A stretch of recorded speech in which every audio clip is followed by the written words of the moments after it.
Okay, good afternoon, colleagues, friends.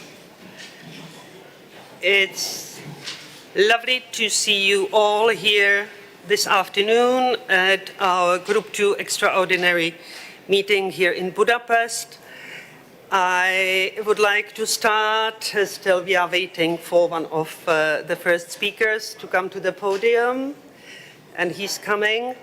Let me start already now by thanking to our Hungarian colleagues, because their input, support, help and assistance in organizing this meeting has been extraordinary. Thank you already now, guys. Of course, the presidents as well, because without you it wouldn't just work.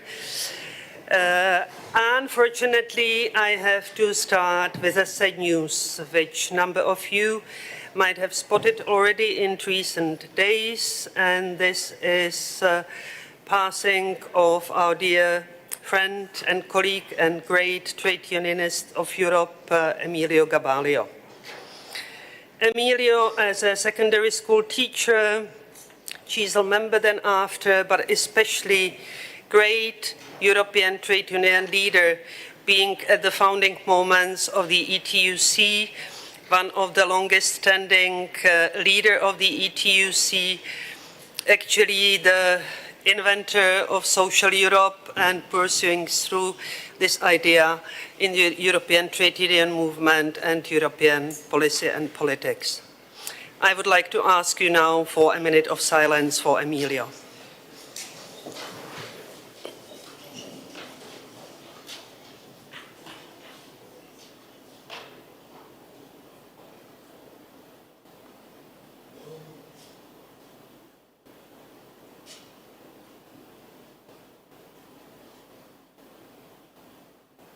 Thank you very much.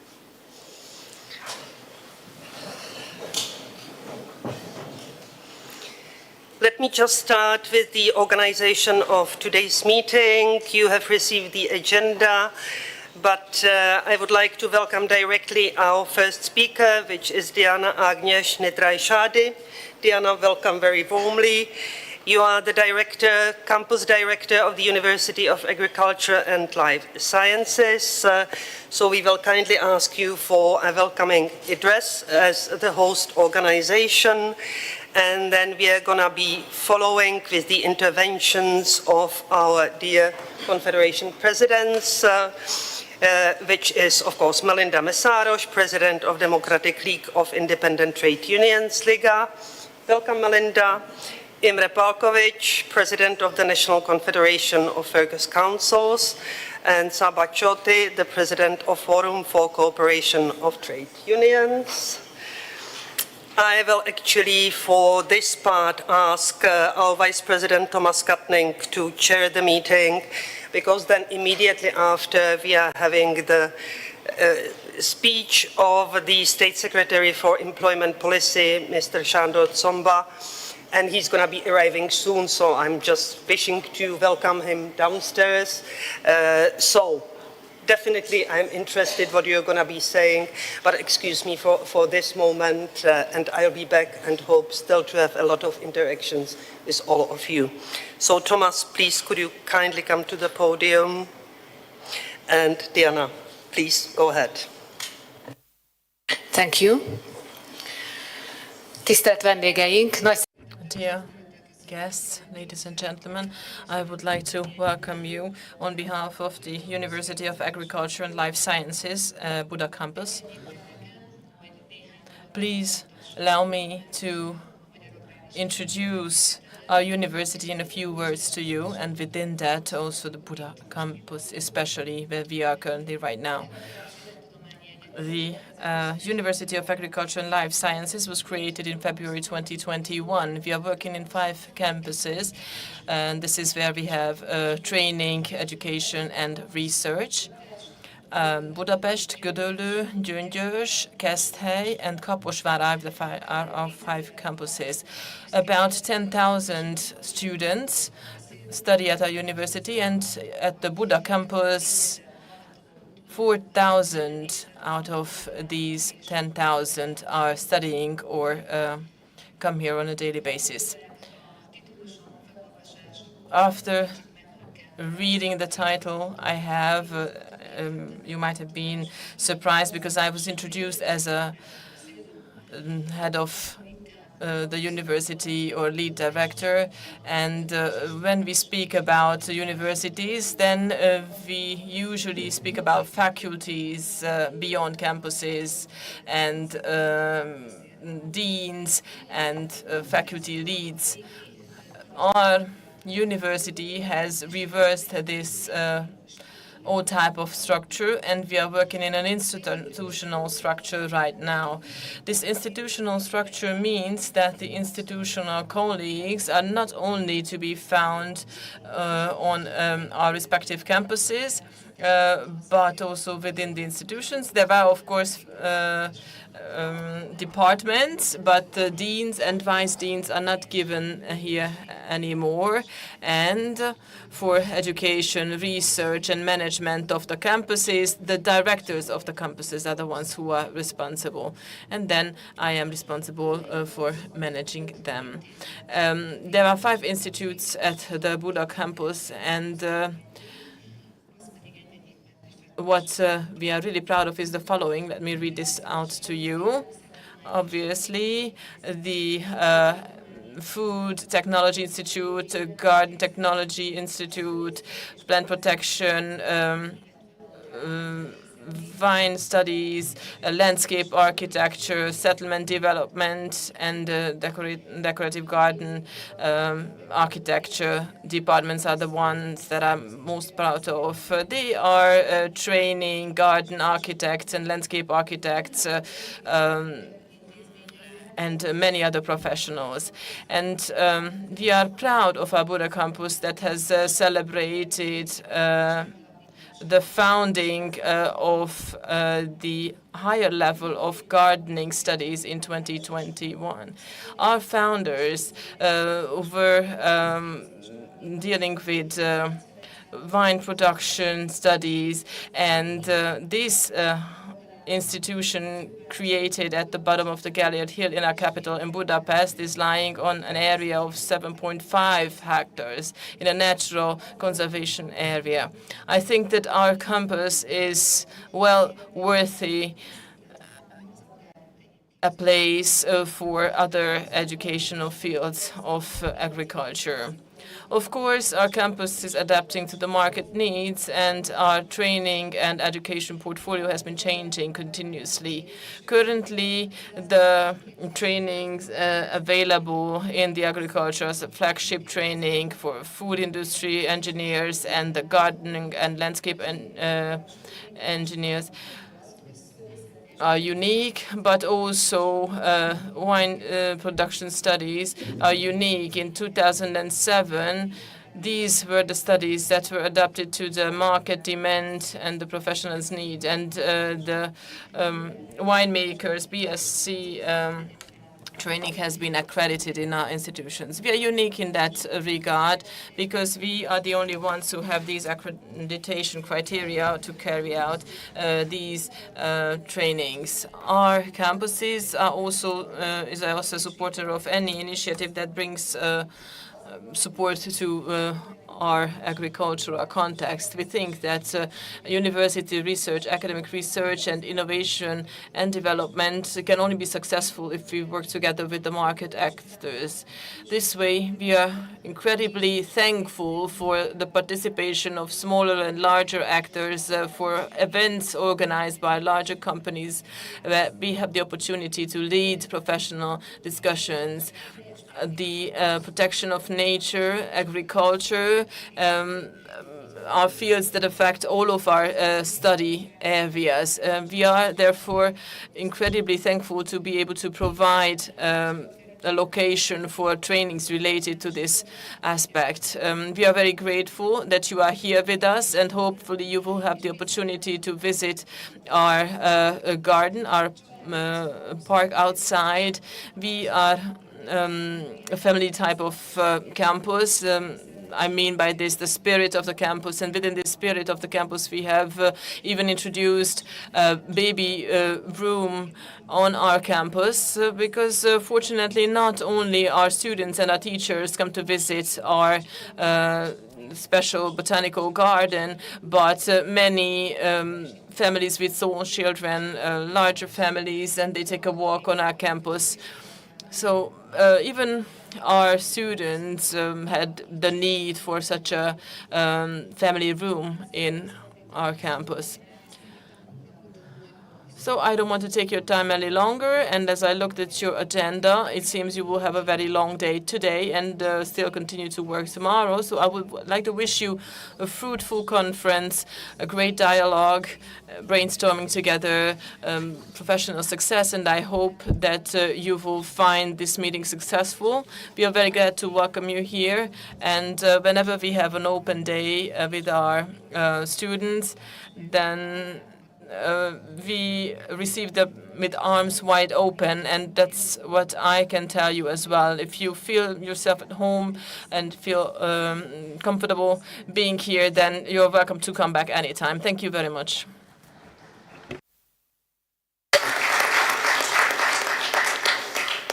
Thank you so much, Mrs. Nitray Sadi, for this kind words. Please take your headphones because I'm switching to German. Ja, sehr geehrte Frau. Dear Director, it was a great pleasure to follow your invitation. And as Works Council representatives, it's always very important to us to work together with the academic area. And this is what you describe. This area is very important for these purposes. And at this university, the agriculture plays a really important role. So this is our pleasure to have accepted your invitation. Now, I would like to turn to our colleagues from the Hungarian Works Council movement. In our program, we currently have the opening remarks by Merinda Mészáros. She is the president of the Democratic League of Independent Trade Unions. And already in advance, I would like to thank you for your hospitality and offering us the possibility to discuss directly with you and your colleagues here. Thank you. Dear colleagues, I would like to welcome the representatives of the workers' group of the EESC. We are happy to see that the committee of this body has organized the meeting of our group here in Hungary.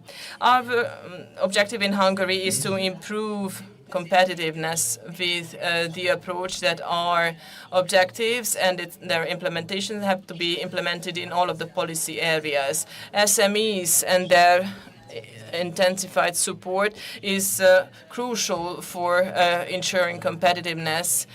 There are temporary difficulties to overcome in the green transition, and in order to maintain these objectives on a long-term level, then we can only do that if we involve the workers.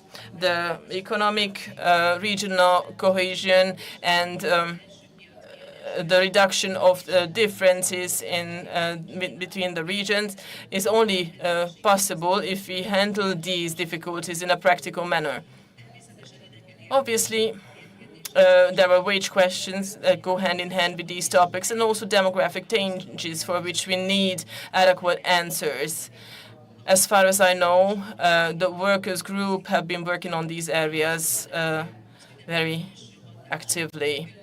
Outer impacts, such as climate change, have an ever greater effect on our everyday lives, and especially on fields such as agriculture. And there is also been a discussion foreseen for this topic on the second day of our meeting. The Workers' Science Extraordinary Session has taken into account all of these priorities and to process all of these important areas with presenting the Hungarian aspect of all of these fields. Beyond employment policy questions, we would also like to speak about the topic of safe and quality workplaces, wage convergence, how important it is, and we would also like to put lifelong learning and training into focus, the possibility of digital transition and some corollary consequences, the conditions of flexible employment, and also the ensuring of generational transitions.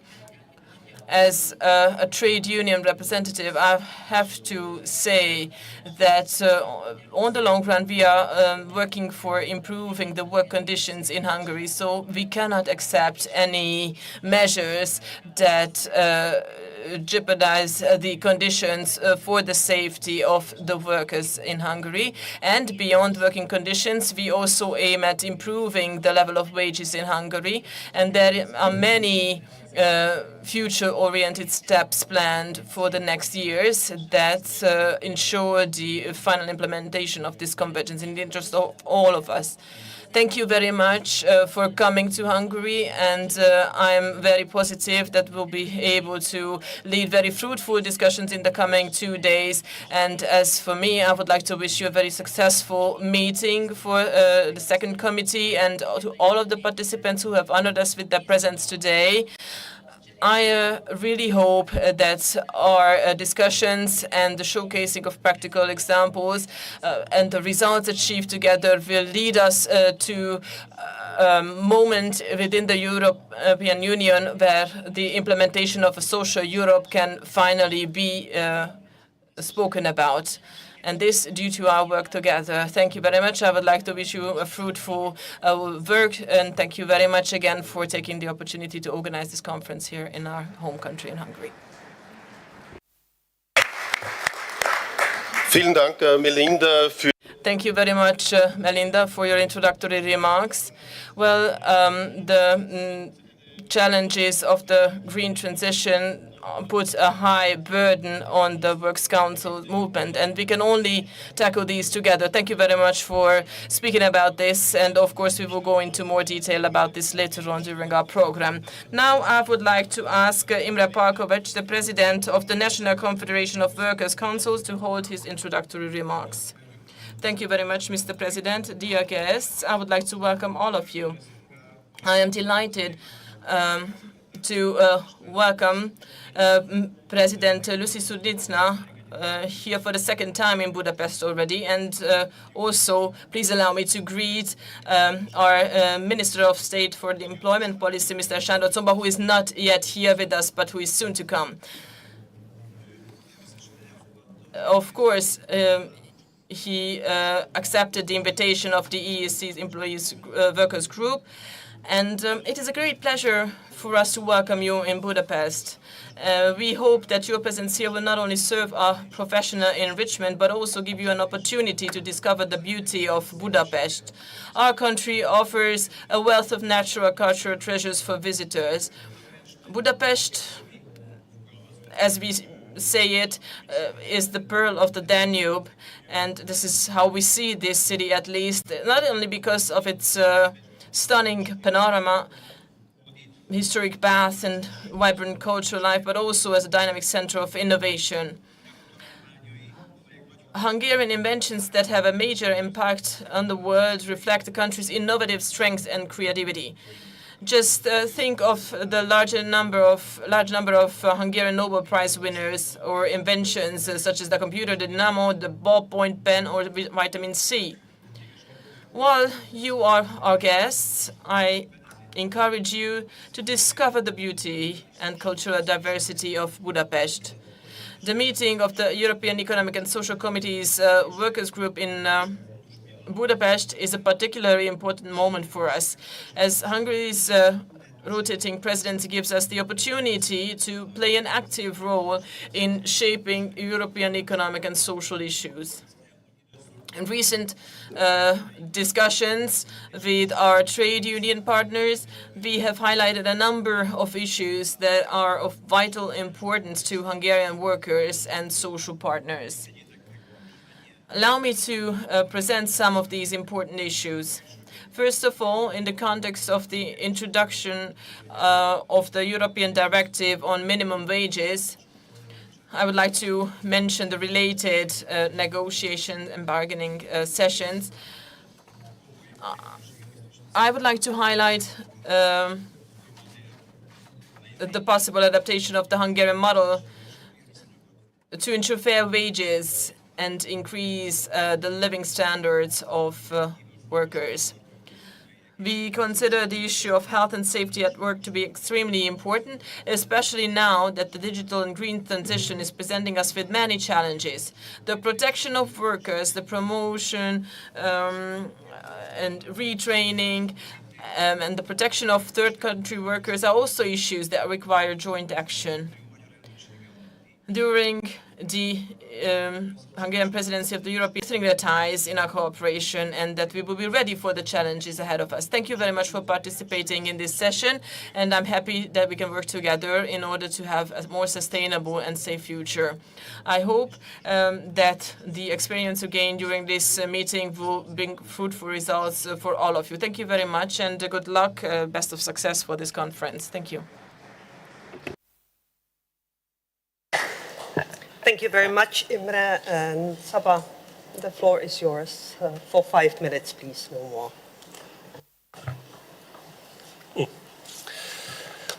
Köszönöm szépen. Thank you very much, ladies and gentlemen, dear friends. Just like my colleagues, I would like to welcome all of you. I am here on behalf of the Cooperation Forum of Trade Unions.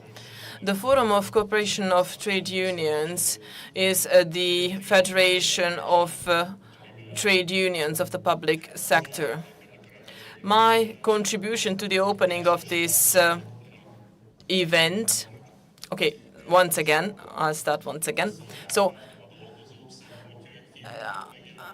we are here trying to take into account the interests of those working in a public sector within a federation where, beyond the protection of the workers' interests, the protection of the state-level public services also needs to be given. And there are 3 principles of ESC, and I think participatory democracy is the one that I would like to highlight in this aspect. I think this is one of the most important values for which the European Union and the ESC have been created in the first place. The workers' group of the ESC, so you, within its priorities for 23-25, we can see that this aspect is also shown as a priority. You know this very well. You are the ones working for these objectives. The rule of law and the development of fundamental rights in these 2.5 year-long cycle are represented as a very important priority for the whole of ESC. When you prepared this document, and for the sake of Hungarian guests, you can pick this up outside the room in Hungarian as well. With regard to this priority, you put it this way: the fundamental rights and the protection of the rule of law are the main pillars of the European Union and democracy, because these are the foundations of an operational democratic society. The Hungarian trade unions can only agree with this, because here we have the representatives of the workers' side in front of us. At the same time, what we experience, and not only the workers but also the other members of the 2 other committees of the ESC, that is participatory democracy and the order on the rule of law, is currently in danger, not only in Europe but also everywhere else in the world. Those of us sitting on the workers' side, though, we agree that, and this is also your formulation, that democracy is not only based on the will of the majority, but the fundamental rights protect everyone, because the operation of ESC, the operation of the European Union, and the protection of the workers' rights in the Euro-Atlantic model is based on the search for consensus. And this search for consensus is exactly the one for which we have opted beyond participatory democracy, all of us who are sitting here today. During the next 2 days, the objectives that we are to negotiate, which are part of our priorities, only participatory democracy can offer a framework for implementing these, because we are talking about involving the members of society here. And if this is implemented, then the objectives that are implemented and the objectives that we will be talking about in the next 2 days will strengthen the participatory democracy endangered in many and threatened in many places. I wish that these 2 days that you are spending here in my beloved capital and my home country will participate to the noble objective of promoting participatory democracy. And for this, I would like to wish you best of success, all of you who are working for this objective in the framework of the ESC and outside. Thank you very much. Thank you very much, all the three presidents. It's really great pleasure to have you here. Stay with us, definitely, because let me welcome warmly here the State Secretary for Employment Policy, Mr. Sándor Comba. Warm welcome to you. We are looking forward to your keynote speech on employment policies and priorities. Let me just give a very brief introduction to it. Actually, we are in the mid, more or less, of your Hungarian presidency, which means there are already achievements. I guess you will talk about them, but also still some remaining challenges that are to come. I mean, the Hungarian presidency was really clear from the very beginning that competitiveness, European competitiveness, is one of the most important focus of the program. However, from the workers' side, we know that Europeans face a stark cost of living crisis. It's clear in many countries the disposable income of households has decreased throughout last years, partly inflation, partly not full recovery after 2008, and the in-work at-risk poverty in the EU remains at 8.5%, and over 20% of people in Europe are still in risk of poverty or social exclusion. This is just a snapshot of the current situation, with many struggling to make ends meet. Now, how is Hungarian presidency planning to tackle this? In fact, the EU Parliament's barometer published last week shows that European citizens say that better living standards should be a priority for Europe in this new mandate. To our regret, none of your main priorities highlight the social and employment problems beyond demographic challenges. Competitiveness is indeed fundamental, but cannot be obtained at the expense of workers and the deterioration of their working and living conditions.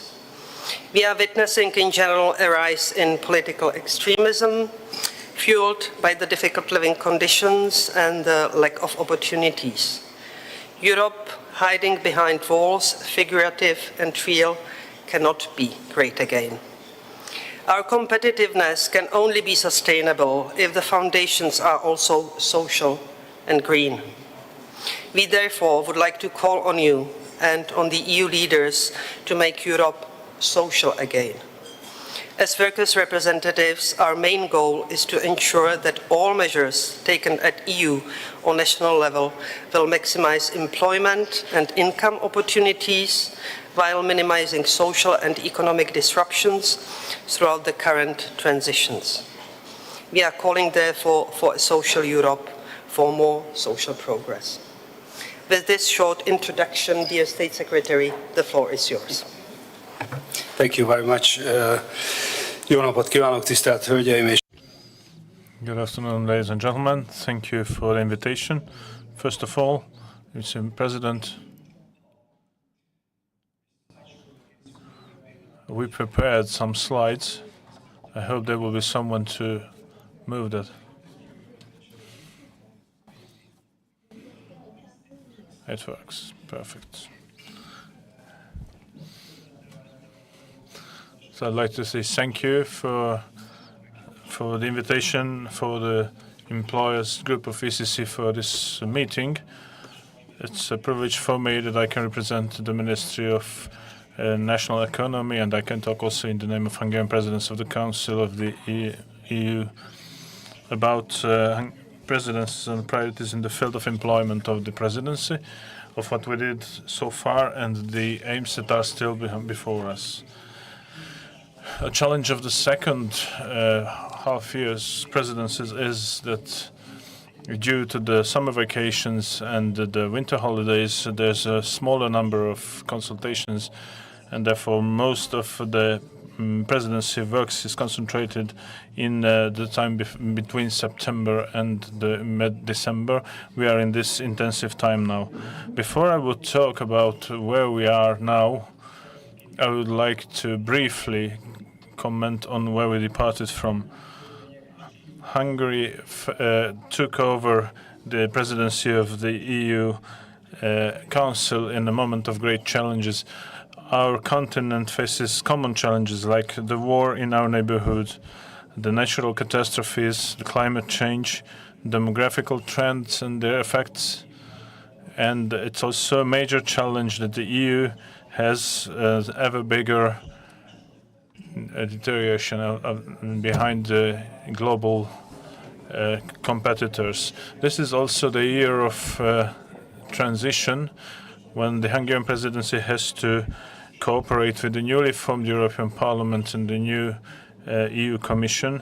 We have to provide continuity. Hungary, as an intermediator, works between the member states and the EU institutions for the security and well-being of Europe. Having all this in mind, we have set the 7 priorities that can be seen on the slide. 2 of them, the first and the last, are important in terms of employment policy. The first is improving the competitiveness of the EU. In the present international environment full of difficult challenges, where Europe is behind its global competitors, it is of utmost importance. Policies. In our half year of presidency, the discussions on the expert and political level, we debate on issues like how can we improve the economic development and creating, deepening the internal market and focusing on supporting small and medium-sized enterprises and the promotion of green and digital transition in partnership with the economic stakeholders and citizens through international cooperation and with ensuring the stability and sustainability of jobs. The heads of governments and states will meet on the 8th of November here in Budapest, and we hope that they will then accept the new deal for competitiveness. In terms of demographical challenges, the increasing aging of European societies and the unsustainable social welfare systems, labor shortages are long-standing and intensifying problems in Europe that need to be addressed urgently and effectively. Demographical challenges, the aging society, the green and digital transition, rural depopulation, increasing pressure on fiscal resources and the changing world of work generate demographic issues and challenges which need to be put in the spotlight. These problems become increasingly important in the competitiveness of EU and the sustainability of public finances. The Hungarian presidency, fully respecting the competences of the member states, wishes to draw attention on these challenges, for which the Commission's Democratic Toolbox, published in October 2023, provides a good basis.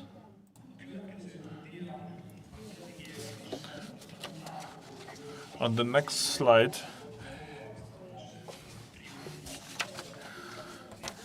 you can see the employment priorities of the Hungarian presidency. In the circle, it's probably not new for any of you that in the European Union today, the biggest change in the field of employment is the labor and skills shortage that affects many sectors and regions. Labor shortages become a significant barrier to business growth and improving competitiveness. Focused on sustainable economic development and demographic trends both direct the focus of employment policies towards utilizing labor reserves and supporting more efficient work. During the Hungarian presidency, the overall theme, various thematic discussions, policy debates, and the mobilization of the EU's internal untapped labor potential,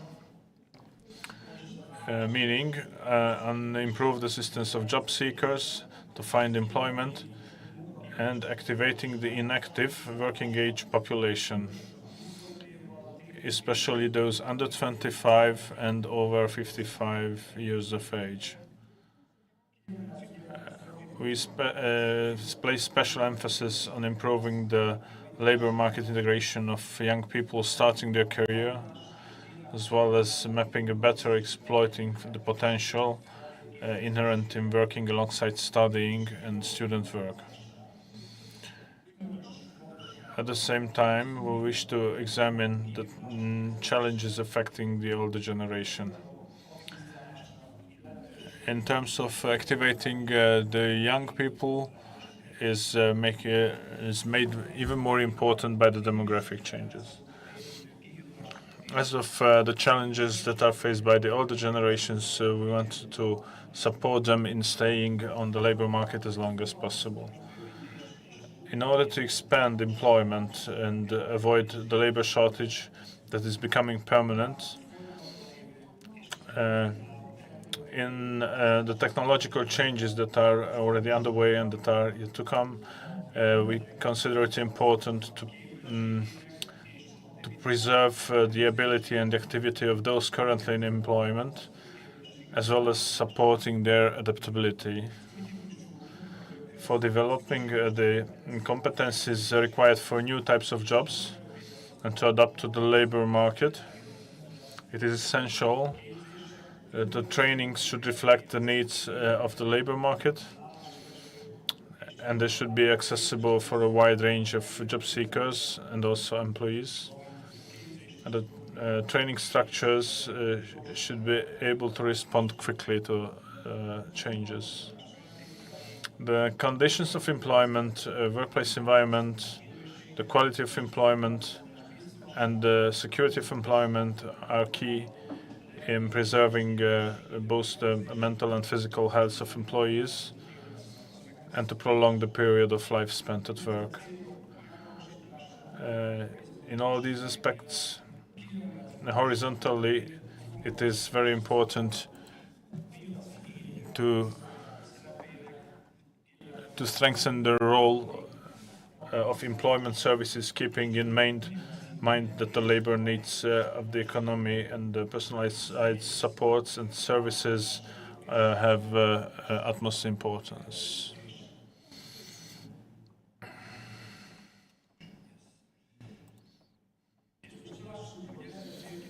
And now let's see what have we done so far based on these priorities, now that we are a few days after the half of our presidency. At the moment, we are preparing Council conclusions together with our partners from the member states on the effective mobilization of the EU's internal untapped labor potential. These conclusions intend to accommodate the messages of the minister and the expert level discussions that will be held during the second half of this year. It will be adopted by the EPSCO on the 2nd of December. Apart of these conclusions, the Hungarian presidency is intensively talking about the traineeship package. It contains a directive and the Council recommendation draft. The Commission presented this legislative package on the 9th of April 2024. As a main rule of the draft, it stipulates that individuals participating in internships must be provided with the same working conditions and remuneration as employees, thereby enforcing the principle of equal treatment. In addition, it provides guidance for the member states on identifying employment relationships disguised as internships and imposes an effective monitoring obligation to ensure that employees cannot abusively present regular work as internships. The Hungarian presidency has started discussions with the compromise draft. According to the present state of play, as a presidency, we are trying to find a common position of the member states. We will see how far we can get with it. The conditions are changing day by day, but this is a very important issue, I think, and it's worth to put more energy on it. The ministers of Employment and Social Affairs met for the first time in 16th of July under the Hungarian presidency. They accepted the country-specific recommendations which serve as guidelines for all the member states to develop measures for their employment and social policy strategies for the coming period. Furthermore, at a meeting, the ministers held a policy debate on the topic of labor shortages. On the 19th of September, we organized a presidential conference on youth employment. And then the 19th, 20th of September, we had an informal meeting of the Employment Committee, EMCO, an advisory committee of the EPSCO Council in Budapest. Both events focused on promoting the entry to employment of the young generation into the labor market, with particular regard to the effects of digital transition.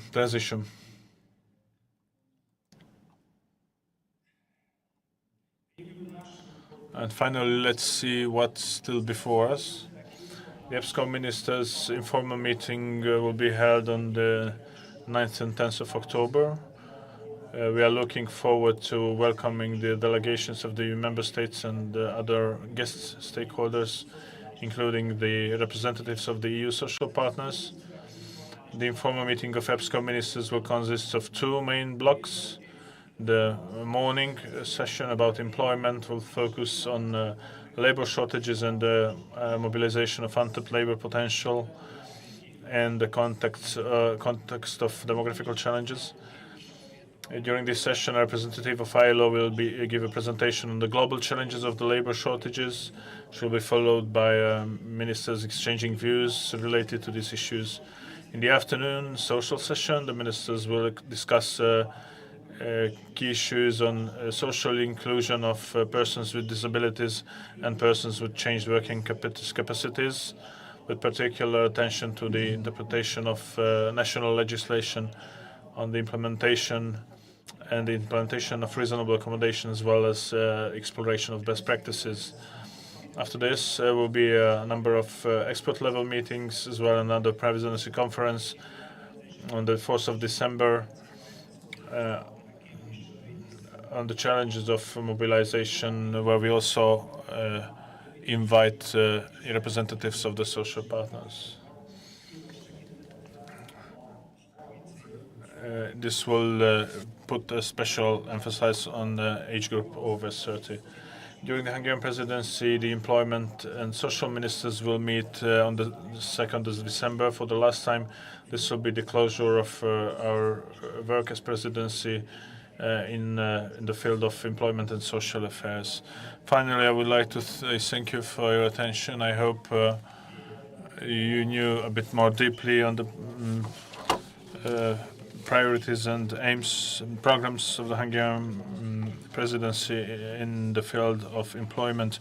I wish you a fruitful discussion and work. Thank you very much.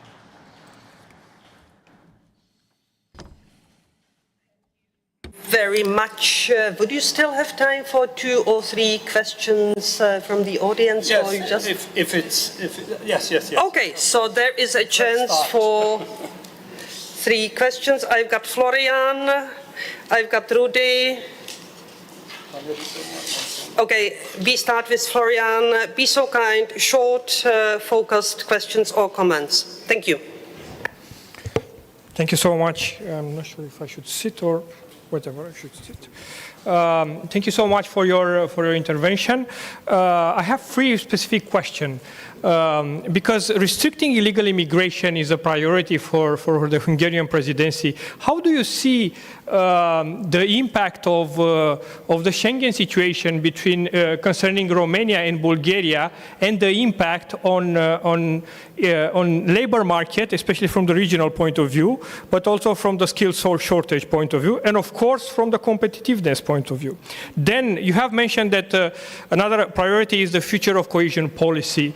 How do you interpret the need of, or do you think that is appropriate to have social conditionalities under the cohesion policy, since the cohesion policy in some regions basically is creating more inequalities than solving ones, and the need also linked to the cohesion policy, the link of consolidation of participation of the social partners in the monitoring committee, and of course the consolidation and the reform of the European Code of Conduct on partnership. Then, anyway, this is it. Thank you. Thank you very much. Rudy, please go ahead.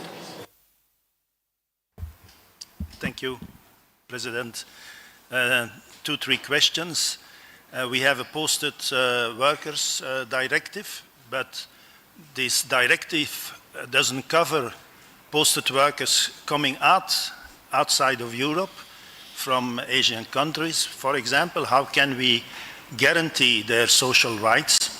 Secondly, and I know there is some practice in this country on that level, so that's the reason why I'm putting forward this question. Secondly, about migration, in fact,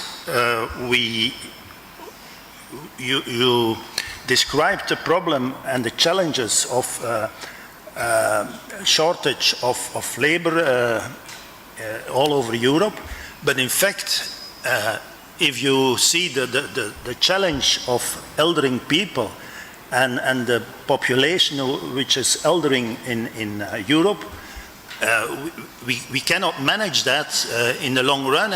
It will be a disaster if we don't organize in an open way our migration. And finally, during two commissions, we had a development of the pillar of social rights. I've now the impression that that stopped after the Commissioner Schmidt, who worked to make the social pillar, this pillar of social right real. As we approved that pillar of social rights in 2017 in Sweden, then we worked on it, but now this work is going down and will not be real again and will not be enforced. It's the same element as our President in her introduction mentioned already. Thank you very much. Thank you, Rudy. And last but not least, go ahead. Go ahead. Yes.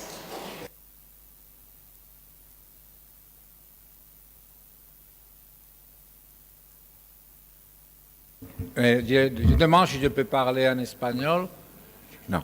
C'est Can I speak in Spanish? But anyway,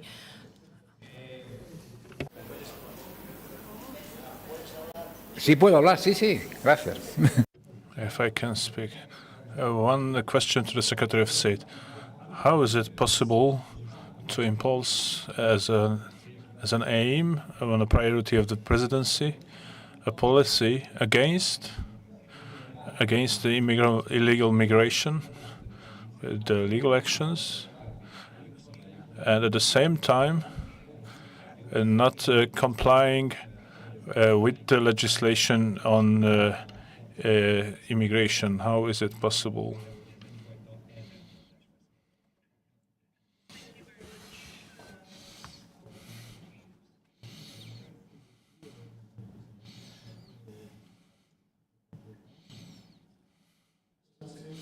Thank you.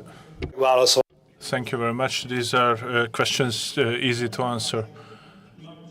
Of course, these are important questions, and if you allow me,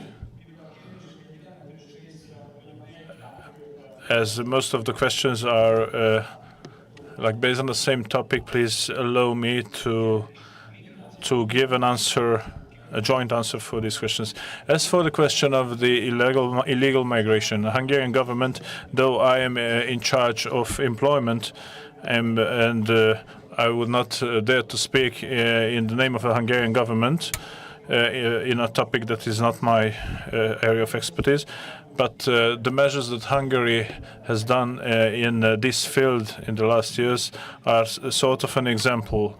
I think that migration as a phenomenon can have positive and negative effects, as we see that in our everyday life.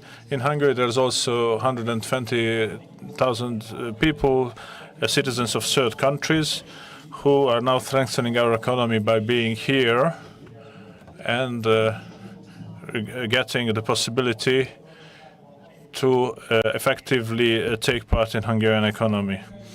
A Hungarian labor market faces the same challenges as other developed countries.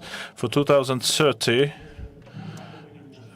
this is we are talking about a 5 million employment market. We will have a lack of 300,000 people just due to demographical problems.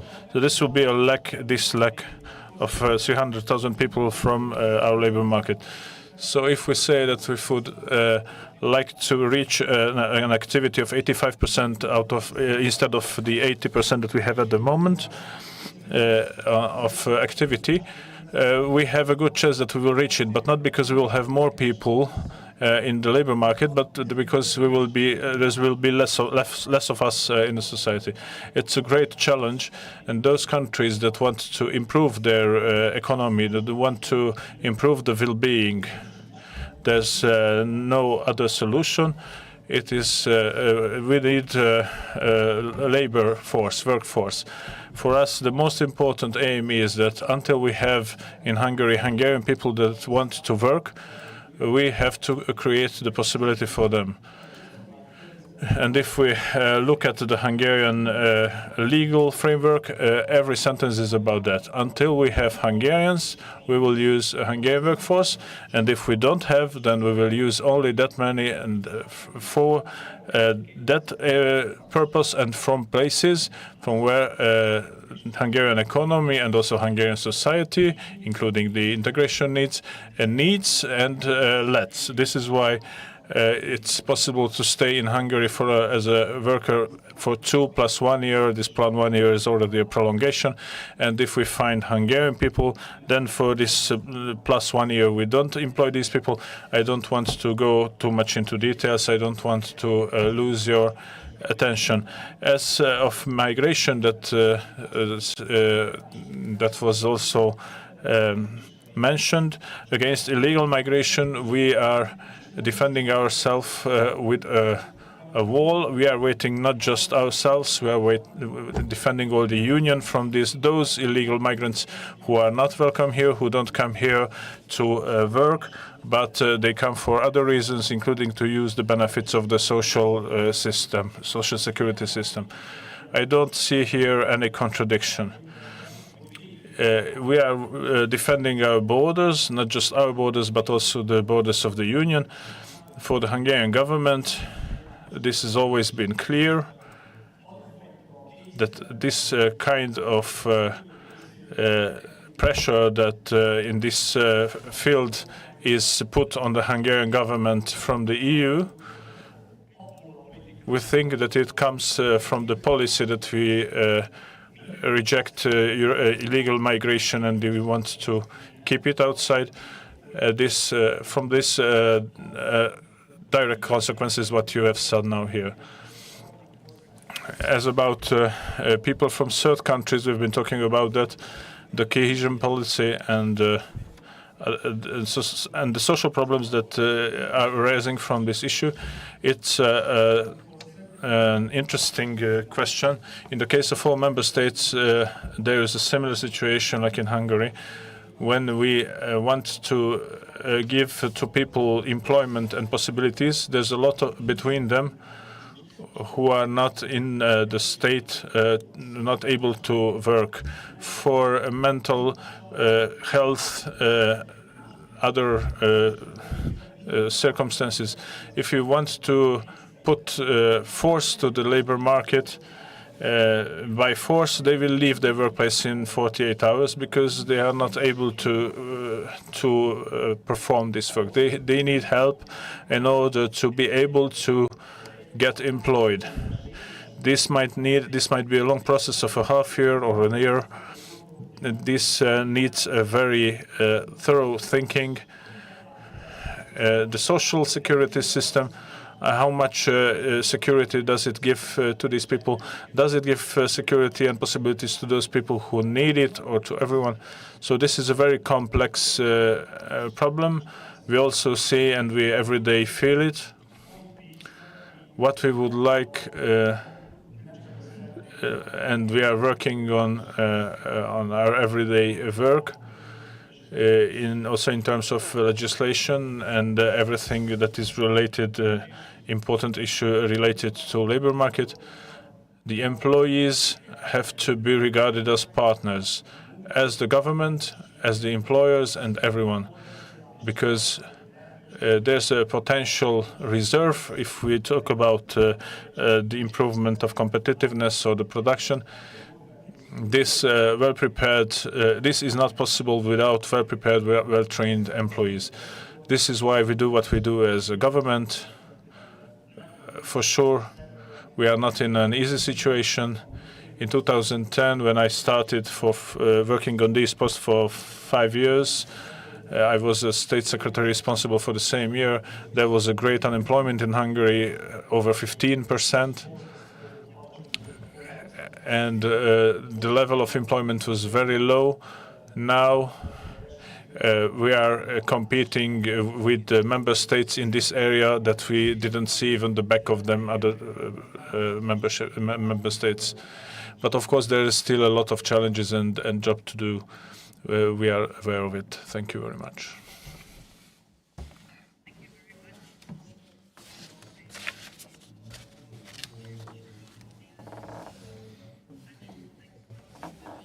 I guess from your point of view, the presidency is going in a proper way.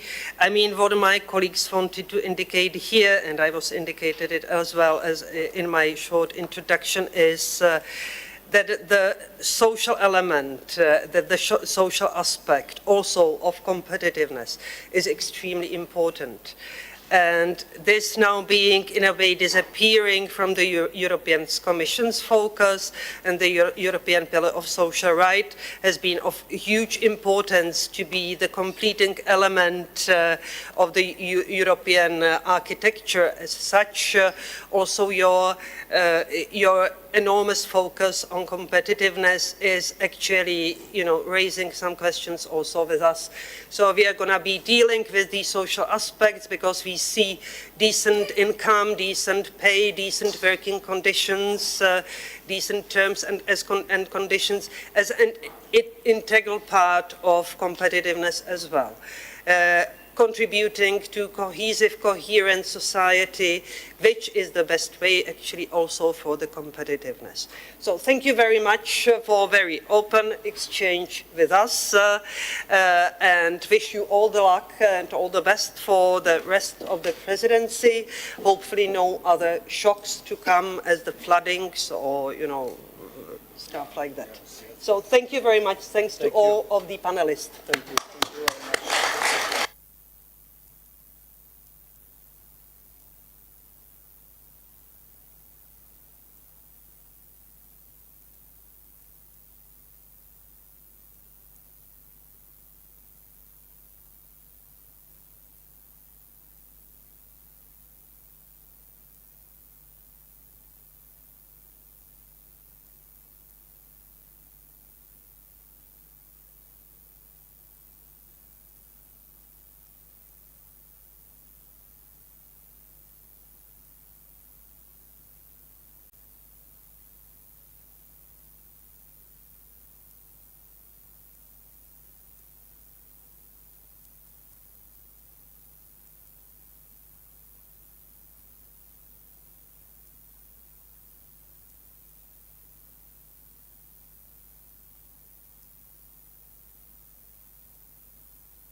Okay, so without further delay, I would kindly ask the panelist and the moderator of the next part of our session, Sarah, please come up. And your panelists, which are Katalin Dudas, a lawyer member of the workers' side of the National Occupational Safety and Health Committee, professor at Eötvös-Loránd University, Faculty of Law, Gábor Ikanov, lawyer expert of MOSH, and László Miskeri, occupational health and safety expert of Liga and member of the EU OSHA board. And we are entering the health and safety for workers session, improving working condition.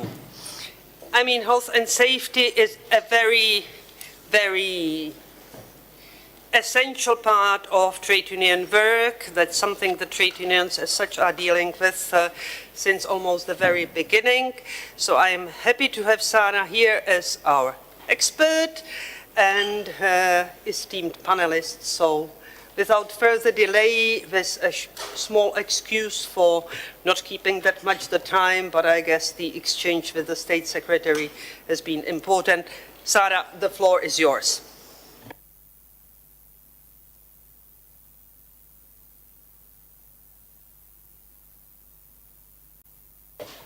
Köszönöm szépen, elnök. Thank you very much, President. I would like to welcome all of you warmly here in Budapest.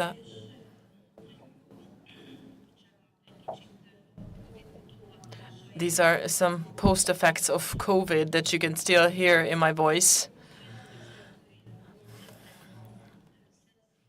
This session had a very good introduction by the words of State Secretary, because the flagship of Hungarian competitiveness is sustainability and demography, and these are, of course, also in line with the economic efforts of the European Union. That's why this session has such a high importance when it comes to the health and safety of the workers, because without healthy workers and employees, these objectives cannot be met. Most part of our lives, besides sleeping, we spend in our workplaces. Therefore, it does matter what kind of conditions we have to spend this time in. whether it is having a harmful effect on our health, whether it's a physical threat or vibrations, chemical materials that have cancerogene effects, biological effects, bacteria, fungi, of which we thought that can only appear in certain specific workplaces. From COVID times, we learned that this is not the case, because in any workplace they can appear as risks. And then there are the ergonomic risks, starting from hard physical work to computerized workplaces, shift work. From 2008, this is a cancerogenous workplace from 2008. So it has a harmful impact on health. Last but not least, the increased psychological load, psychosocial risk. Psychosomatic diseases are caused by these, such as cardiovascular diseases, tumor diseases, and other organs of the body, digestive organs, and the nervous system can be impacted through these risks. And these are the results of our everyday work and our work environment. And these are risks for the workers. Why do I mention the employees here? Because the anthropometric data, the age, the gender, the chronic diseases, by the way, 31% of these diseases are screened by the occupational health and safety doctors. Individual sensitiveness to stress, for example, to what extent you can tolerate it, and then harmful effects to your health. All of these can be experienced in your workplace that can cause certain illnesses at the worker. Risk assessment and the adaptability for work, and also health improvement, and also rehabilitation are really important tools in order to improve the health conditions for the employees, to extend the life expectancy and also active years of the workers, and to avoid workplace accidents and lost time accidents at work. This is even more important because if we look at a few data from the European Commission, such as, for example, 50–60% of sick leaves, and also other diseases, for example, musculoskeletal diseases, have a background of psychological workload and pressure. Therefore, I would like to ask you to listen and pay attention to my colleagues who are great experts in their own field, and I hope that we will be able to open a new window on this paradigm shift that is strictly necessary for keeping the health of employees. Therefore, I would like to ask Katalin Dudas, Dr. Katalin Dudas, actually, is her name. She represents the Faculty of Law of the Florent University as a professor, and she is also an expert and spokesperson of the workers' side of the National Occupational Safety and Health Committee.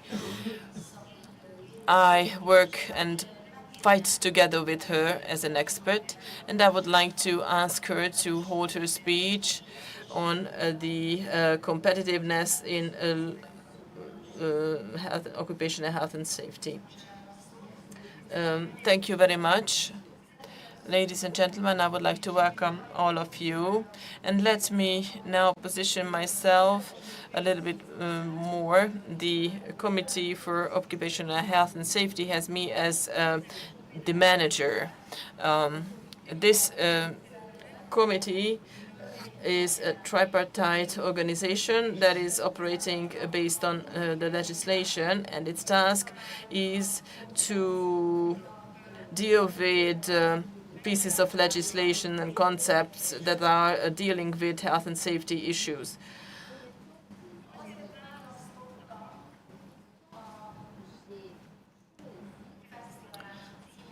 As a title of my speech, I chose occupational health and safety and legal competitiveness because this is something high on the agenda in Hungary these days. And this is not a coincidence because also our EU presidency has set the objective, and to refer to the representative of our ministry, Europe needs to be woken up not only from an economic perspective, but also from a legal perspective. And the legislation has to provide a foundation for competitiveness. And there is a new expression that appears that you probably know, which is the so-called legal competitiveness. To me, this concept is not quite clear, and this construct, this notion, means a densifying of certain things that I personally don't really understand, because competitiveness can be an economic competitiveness, and this can have a legal aspect. So the part of economic competitiveness about the legal context is the one that we can talk about. This is a part of it that doesn't only provide a legal environment, but can also play as a catalyst for economic improvement. And now to come to the essence of my sentence, legal competitiveness, therefore, deregulation of legislative measures aiming at the increasing of competitiveness by reducing the burden of administration, whether we can find any such objectives and measures in the field of occupational health and safety, and if we can, then in what form. I consider this important to emphasize because these days in Hungary, the legal competitiveness has been already impacted by the government's measures in the name of increasing competitiveness. It wouldn't be an issue if they didn't consider occupational health and safety as a system. I would like to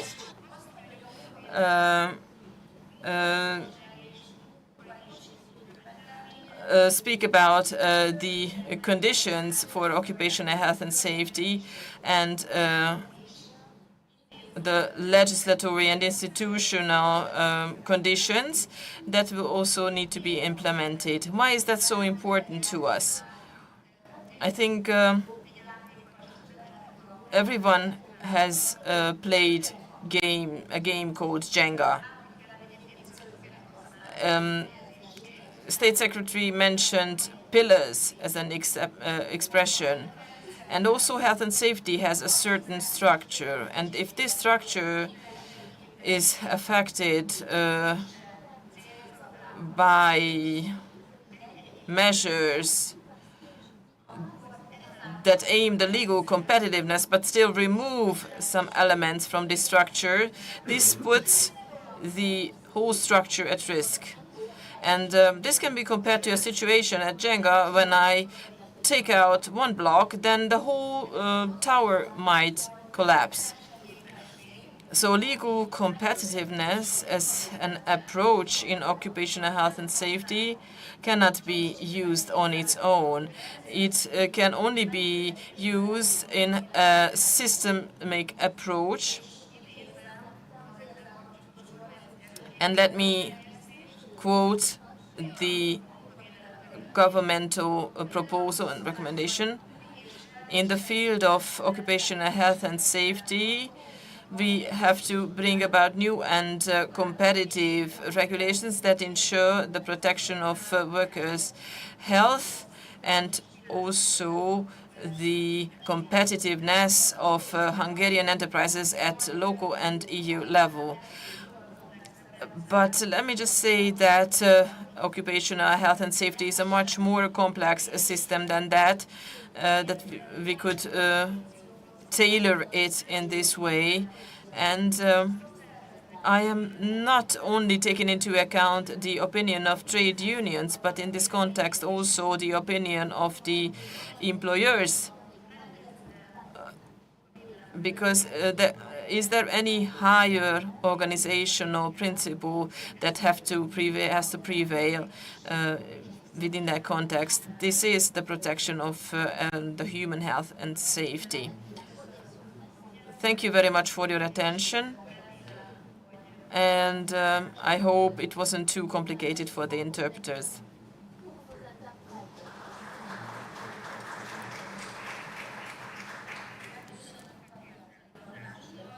Thank you for your presentation. And it is clear how necessary this panel is, because not only in Hungary, but everywhere in Europe,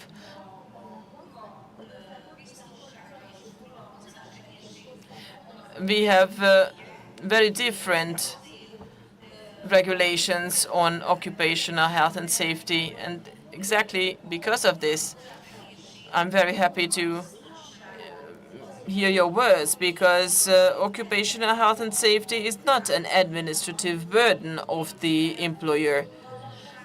This is an economic investment. The health of your worker is a value. It is an economic matter. And without this, you cannot speak of competitiveness or sustainability. And more importantly, in connection with this panel, but also within the ESC, we should launch a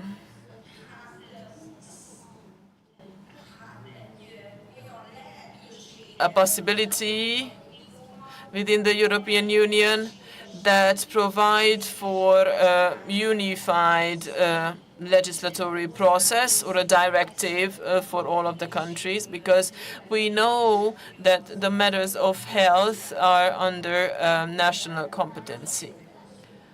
So thank you very much, Katalin, for your presentation, and please allow me to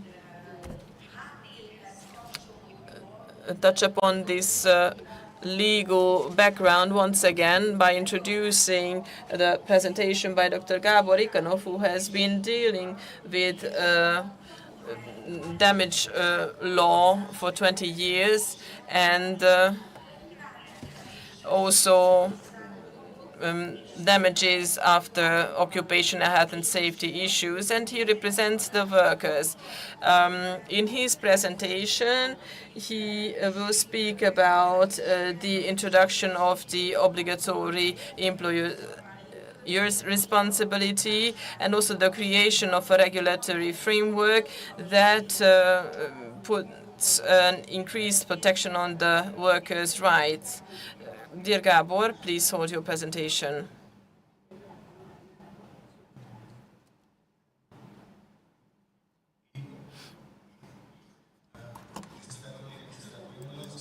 Dear ladies and gentlemen, thank you very much for the opportunity to speak at this session, and special thanks to Mr. Parkovic for allowing me to participate. As it has been mentioned, I'm a lawyer, and in my practice, I see a lot of cases where we deal with a very important question of what your field of work is. So we are dealing with compensation cases, occupational health issues, illnesses, and the settling of compensation. And more I meet and see cases that are cross-border accident compensations, and we have to deal among lawyers from various countries.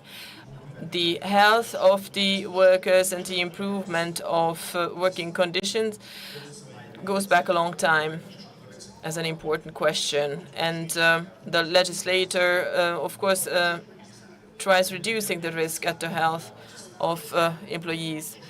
But there are a number of European Union legislation that are available in this regard, occupational illnesses that should be reduced, and also sanctions have been formulated in this regard. So the legislatory framework puts the prevention into the foreground and assumes that these accidents at the workplace have to be prevented. I have a very short presentation, and I would just like to raise awareness and provide some food for thought. Raise your awareness of an issue that you yourselves are probably experiencing. Because when you go back to your home country, you hear terrible stories about what can happen at the workplace, what kind of fates might develop for certain people. And this is something that matters not only on the European Union level, but also national level. I stand up for the importance of prevention, and I have spoken in the interest of it in many fora, but I don't have the time to go into detail about this. But in many cases, I have also emphasized that the damages caused to health at the workplace are happening because there are people, human beings, working at workplaces. Fortunately enough, we are not at a time where human workforce is completely replaced by machines and human identity is abolished as such completely. As long as we live like this, there will be workplace accidents and there will be illnesses, occupational health issues. So occupational illnesses and accidents and their consequences to be reduced to zero, this is something we can probably exclude. This is not possible. But, okay, so we accept that there might be a damage to health, but how can we mitigate these risks and how can we increase the prevention efforts? In my practice, I see a lot of cases where there are various cases, cross-border events and accidents. And if we speak about the workplace safety and damages caused in that framework,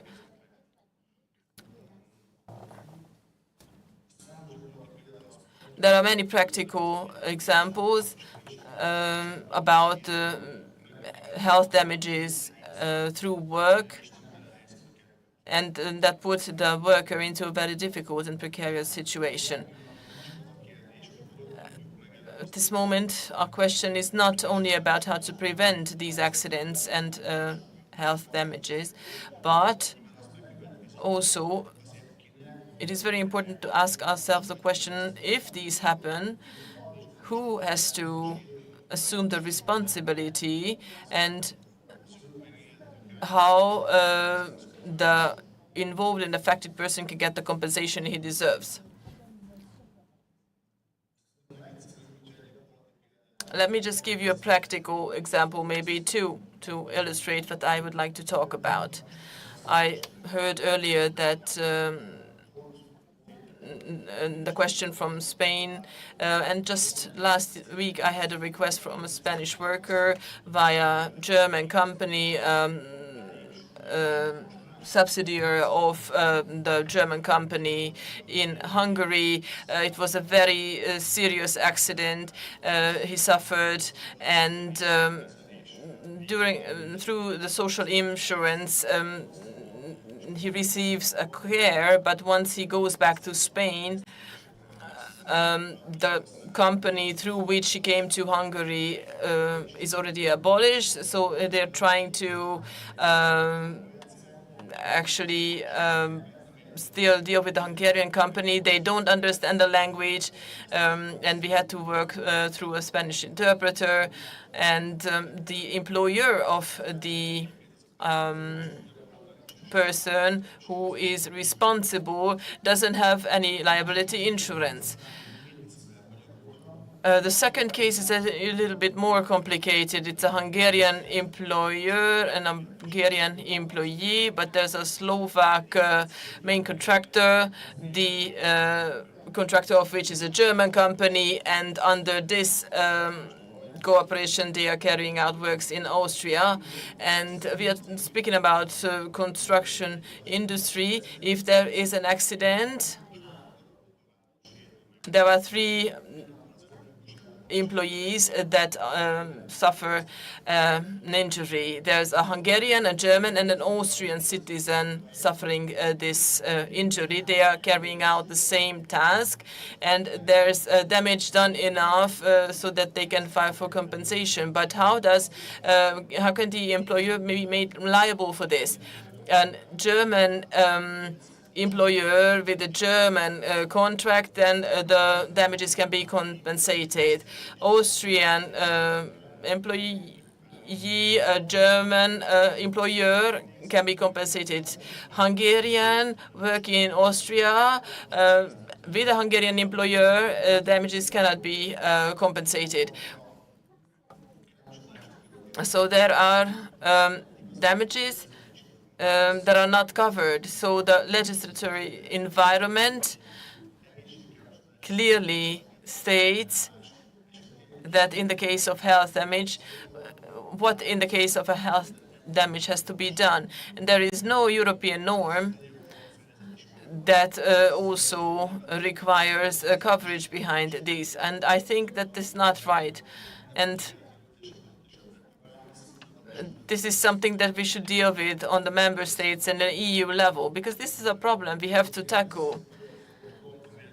We are not speaking about issues for which we don't have any kind of recommendations. You probably all have a vehicle.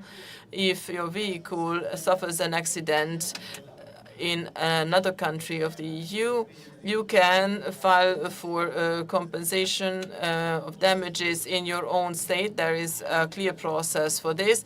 And currently in the workers' sphere, there is no such process. Everything is in the competency of the member states.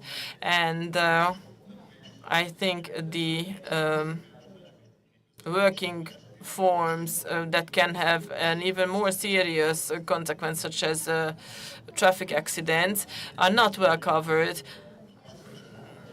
I think my time is up. If you have any questions in this regard, I'm happy to answer them. Thank you very much for making it possible for me to be here. If you have any questions, I'm very happy to stay at your disposal. Thank you very much, Gábor. Thank you for your speech. You mentioned a very important topic, and it was about the free movement of workers.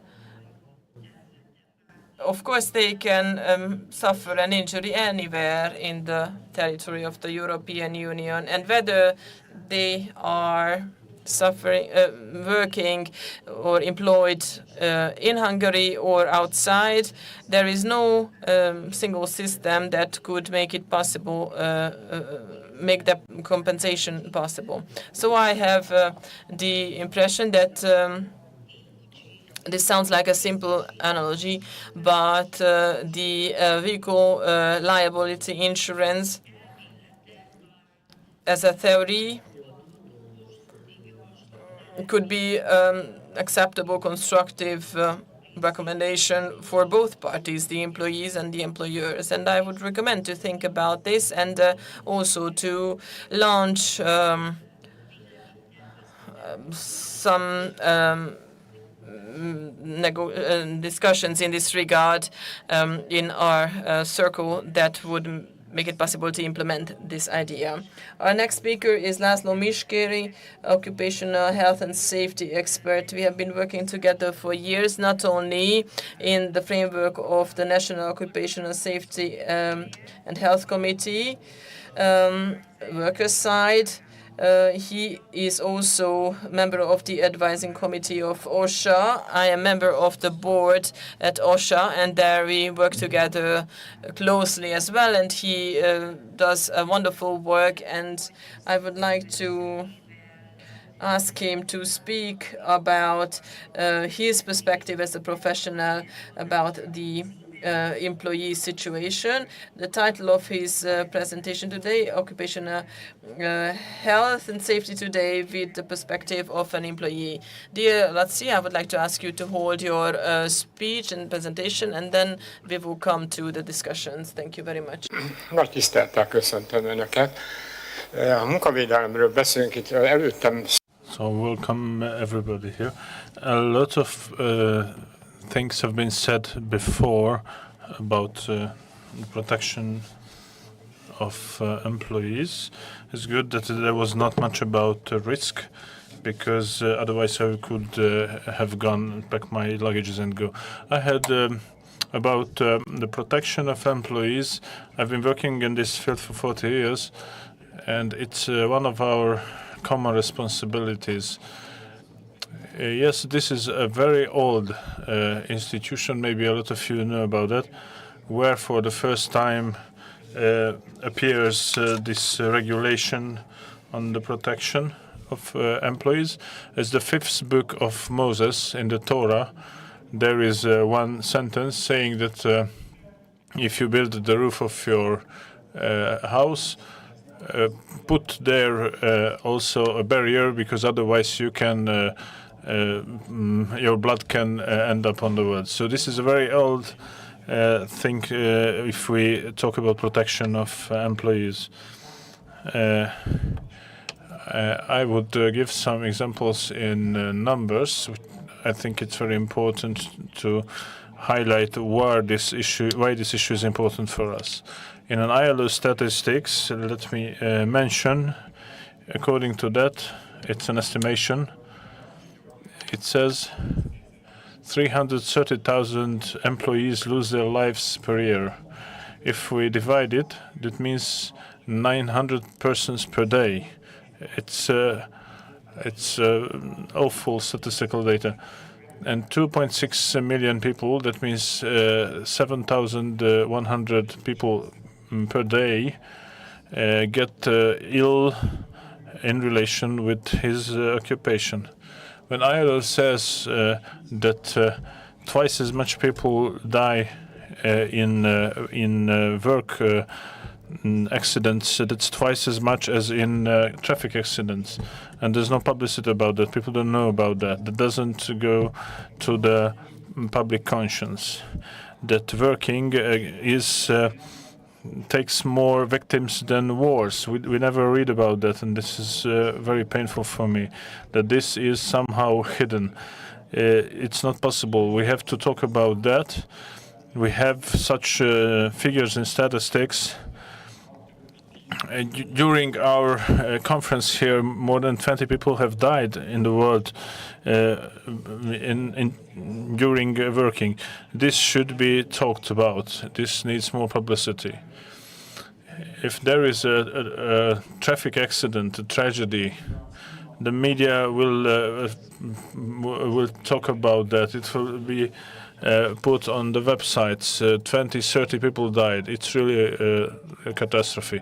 But at the same day, 900 people died during performing work, and nobody writes about that. EU statistics is much better in this regard, of course. Here, I could say in parentheses, only 10 people die daily. In the European Union, when we are proud that we have we are proof to security, and it's a flagship idea of the EU to have zero job accidents, and still we have 10 people dying. In Hungary, the situation is much better.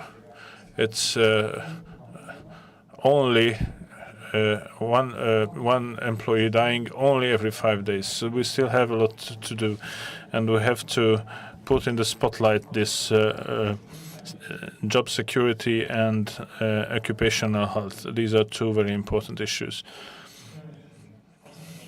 About security, why security is important. Again, I will say something that is known for everyone.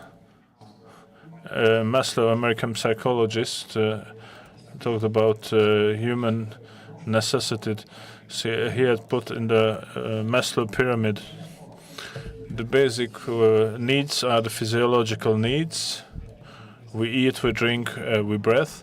But then the second is already security. It's a basic need of the human being. So you cannot say that someone disregards his own security, because it comes from inside. It's an instinct. People feel that, but sometimes they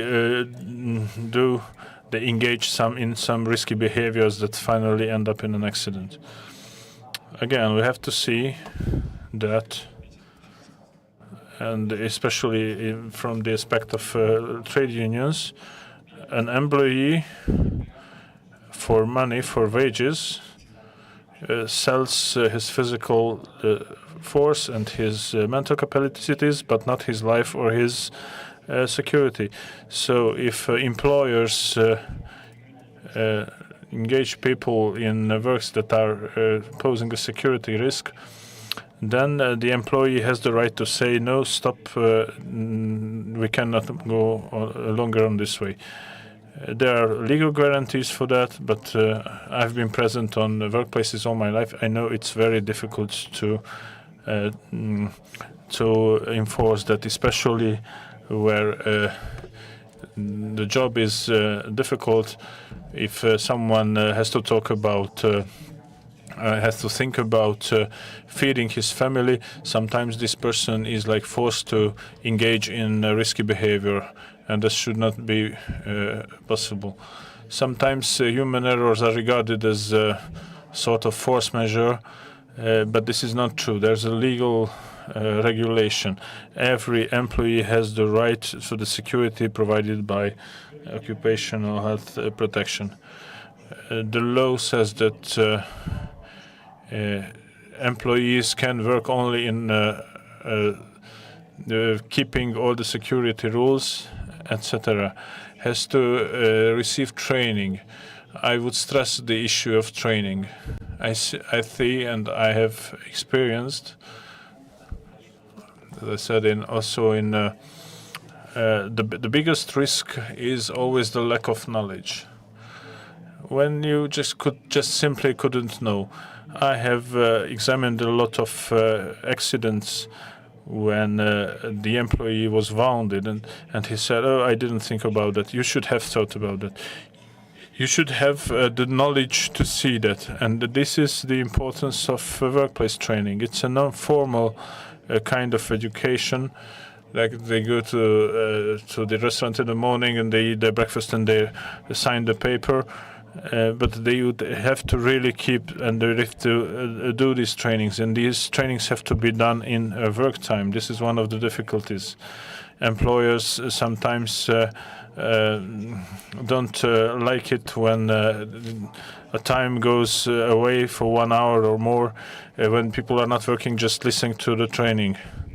And I sometimes went to all these trainings, and the employees asked me, "Mr. Mischke, will it be long?" No, it won't be long. It will be as long as it will be needed for the employee to know all the risks that he has to face, and then the security of performing his work. And this should be very much emphasized. What we see now in these days, we had a modification of the law on occupational security. out of 5 people in this committee, 3 of us are here. We have rejected it because the training system, occupational training system, was like decreased. It's now possible just to send an email with some information, and then it's over. It's okay. It's done. He is being trained. This is not the way how it should be done. We should have to put much more emphasis on this in the European Union and also in Hungary to provide real concrete training. Another important issue, whether this employee is suitable for performing this kind of job when he appears on his workplace. Let's say he's professionally okay. From the occupational health point of view, he's okay. In theory, he could work, but it's not sure. And I don't think about that he is under the effect of alcohol. This can be found out at the entrance to the factory. Psychotropic materials, drugs, yes, these are important things. But there is also an aspect that we don't pay attention enough, because employment becomes impersonal. We talk about human beings who can make errors. Why is he doing mistakes? He will not do that by intention. He can, for example, put his hand to the wrong place. Something can cut off his finger, or something can push his head. How can this be explained? If the employee is cared upon, he is met by his boss in the beginning, in the morning. They look at each other, they greet each other, and then the boss, if there's a good partnership, he can say, "You are not in this. You are not in a proper state." Or even if the relation is good, then the employee can say, "I could not sleep all the night because my child was crying," or there was a family tragedy, someone died from my family, I cannot concentrate, I'm tired. Then there should be possibility to put him for this time to another different workplace where there's a smaller risk of making an error, in order to avoid an accident. This is very important. These are very important elements in a well-working workplace. A personal experience at a big European company producing food, there were 3 changes. The technology is working all day, night, 24 hours, and then people, when there's the change, they just go there, they change each other, and the boss is just doing it observing it from a distance, saying that at every machine they're sending someone, so it was done. There's no personal contact, and then he will just see that there was an accident. I could say a lot of cases like that when different machines, some accidents became. There's a lot of monotonous works where they're doing all the same 2 moves a day, and at a certain moment when he's in his mind, he's totally somewhere else, especially when the weekend is coming. He's already planning his weekend, but the machine is working, and you cannot make the machine so sure that this should be avoided. Sometimes the engineers, when they design the safe, secure machines, but let's think about a simple machine which is optimally prepared, but there will always be a little place where he can put his finger. If he knows that this is dangerous, he will not put his finger there. These are very important questions.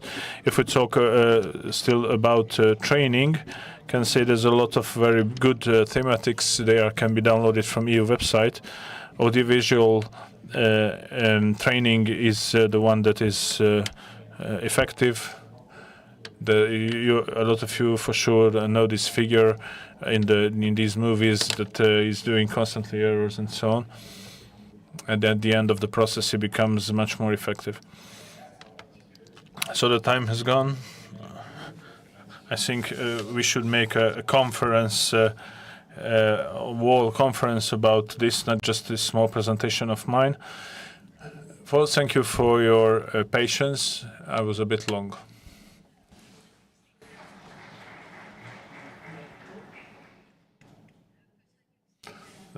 Thank you very much, Mr. László Miskeri, for his presentation. I would stress the three keywords: security. The other is avoidable death cases. This is very important, because if three aircraft would crash every day and everybody would die, then it would be a great news. But now it is not news. We have to work on improving this communication. This is very important. And this should be one of the flagship projects or themes, the health of employees. So if there are questions or comments, just please.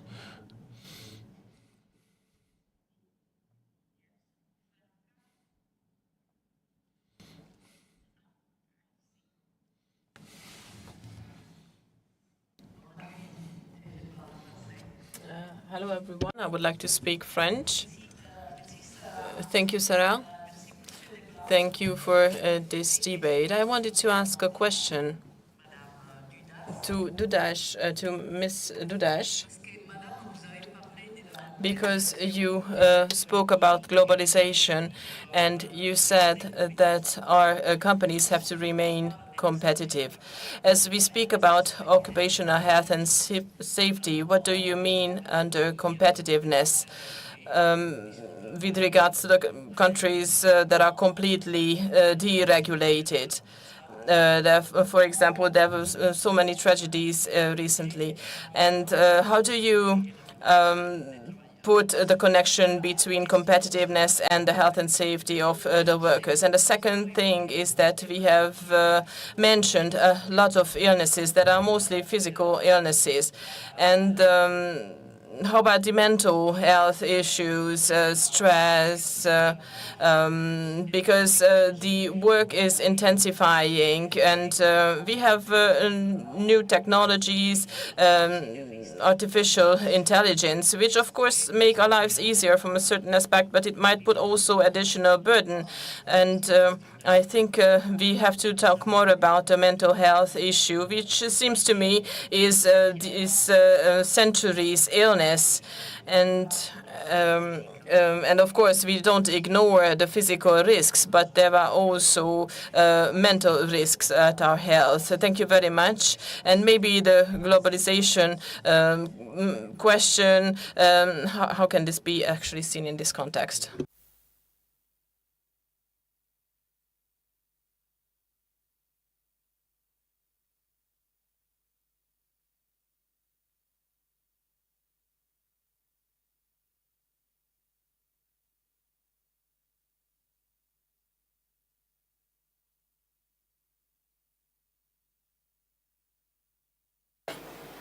A Franga válaszára.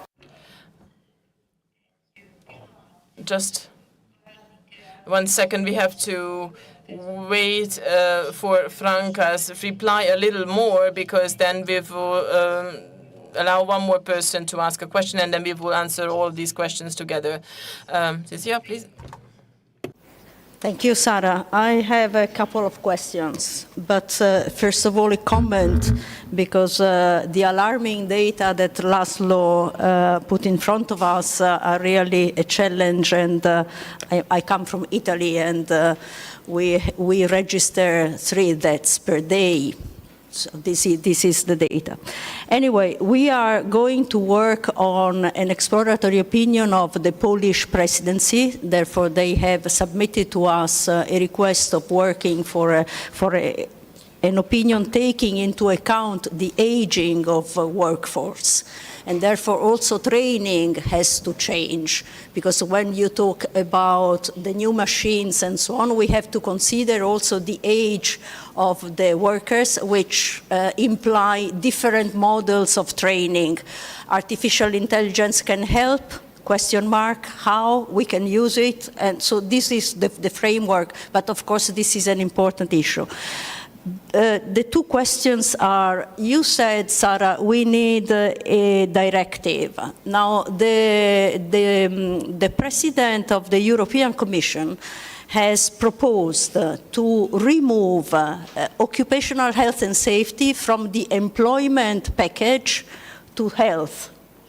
Therefore, if we have occupational health and safety under the health umbrella, it becomes a national topic, and therefore no directive, because it won't be linked to any working conditions.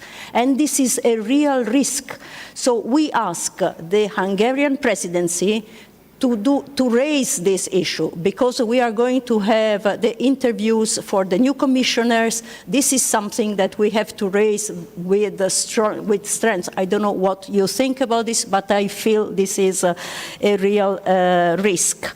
The second question is, what do you think of excluding those enterprises which have not respected occupational health and safety provisions and had serious accidents in their premises, to exclude them from public procurement projects and from access to European funds? I know it is a debate, but we need also some sanctions for those countries which do not respect fundamental rights. Thank you.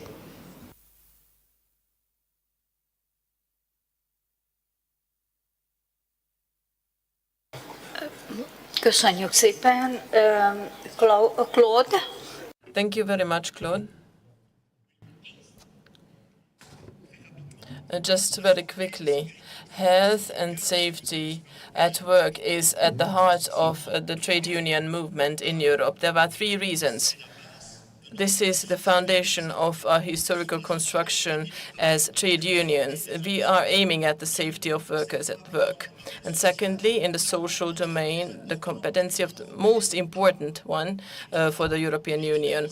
And it is unacceptable, thirdly, today that the workers put their life at risk to earn money. And the cancer issue, this is the first workplace death reason, of course, not only the accidents, but the cancer. And we have to take into account the directives on these diseases. And we have to revise these pieces of legislation, because if we don't do that, then there will be further issues arising for the workers. And as I have also found in the negotiations, the health and safety matters at work couldn't be subject to competitiveness.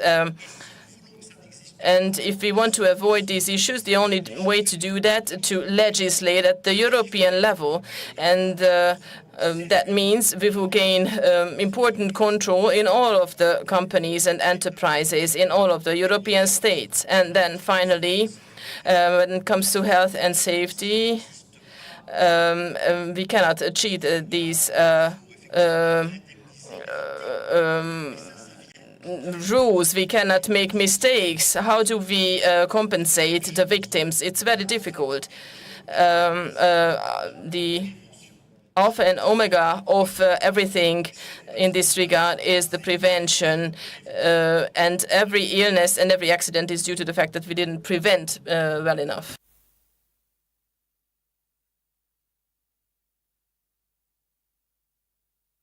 Köszönöm szépen, Claude. Thank you very much, Claude. And I would like to ask Marco now. Thank you very much, Sarah. Thank you to all of the speakers. But I would like to react to Mr. Duda's speech, who said that the legal competitiveness in your perspective doesn't have a sense, doesn't make sense. I would like to add that the economic competitiveness doesn't have much more sense. There is no scientific definition of economic competitiveness. I would like to still quote the Nobel Prize winner, Mr. Cookman, in economy, who said that it is a very dangerous obsession to have it as a solely economic competitiveness. We see competitiveness as a set of rules, a system of rules, economic rules, but also social and environmental rules that create game field, and you have illustrated this very well by saying that this is something similar to a building of which if you take out one element, it might collapse. And maybe it is similar to a legal context, maybe not. Maybe we can apply it to the social context, because if we don't respect the rules and regulations in this aspect, salaries, wages, and health matters, all of the system will collapse. So I would like to congratulate to this kind of comparison, because I think that was a very good remark. Thank you.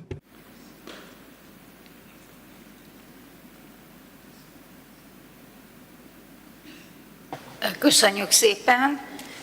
Thank you very much, Florian. Just want to have a reaction to Mrs. Duda's intervention concerning the globalization, because what I'm seeing in my country, but not only in my country, but I'm talking about right now Romania, because I'm coming from Romania.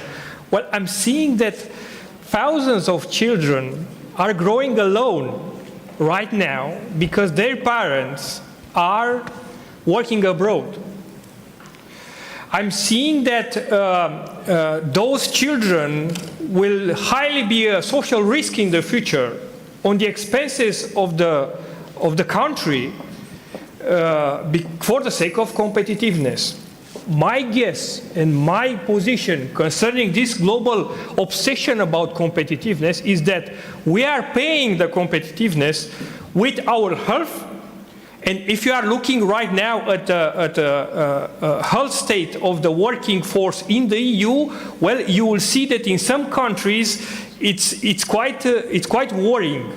Not necessarily due to wages, to the fact that we have an aging situation, but also due to the fact that the number of hours which are being worked and the general state of health, well, is decreasing, is diminishing, and of course due to the precarity working condition. But we are paying for this competitiveness with our health. We are paying with the future of our children, taking into account that some children are right now growing alone in some communities due to the fact that some companies want to have, to be competitive. So who should pay for the future of those communities, of those children? Because we are paying perhaps too much for the sake of competitiveness. And from my perspective, I'm not sure if we should sacrifice the future of some communities, of some countries, only for the sake of competitiveness. The company should pay as they are paying for or we should have a similar system as we are having in the environmental aspect, from my point of view. Thank you so much.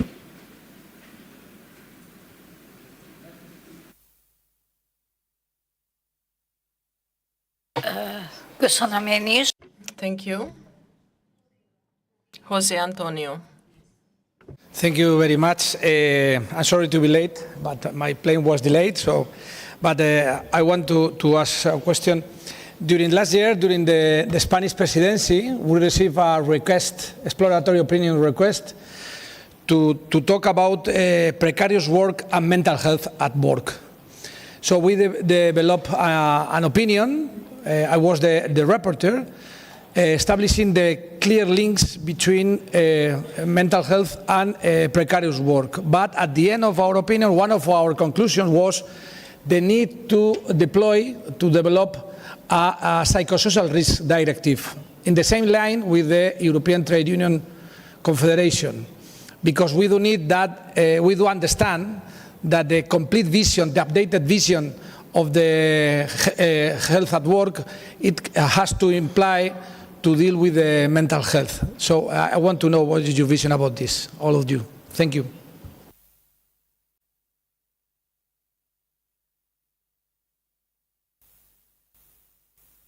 Mateus, please.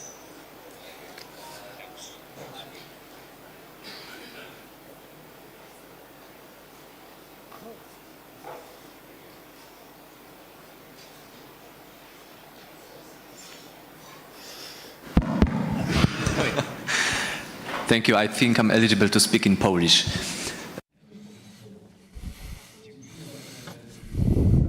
Thank you for this really interesting discussion. I think that the work security and hygiene is always a forgotten issue. We talk about a lot of big issues, but as it was said in the presentation of Mr. Laszlo Miskeri, we were talking about the question of death or life. I don't know if we understand well, but he said that 900 people die every day in work accidents. I'm also thinking in this context, trying to link competitiveness with security in a global context. How do you see the debates or decisions that were made in the last years in international labor organizational level to link the issue of work security to the basic labor rights?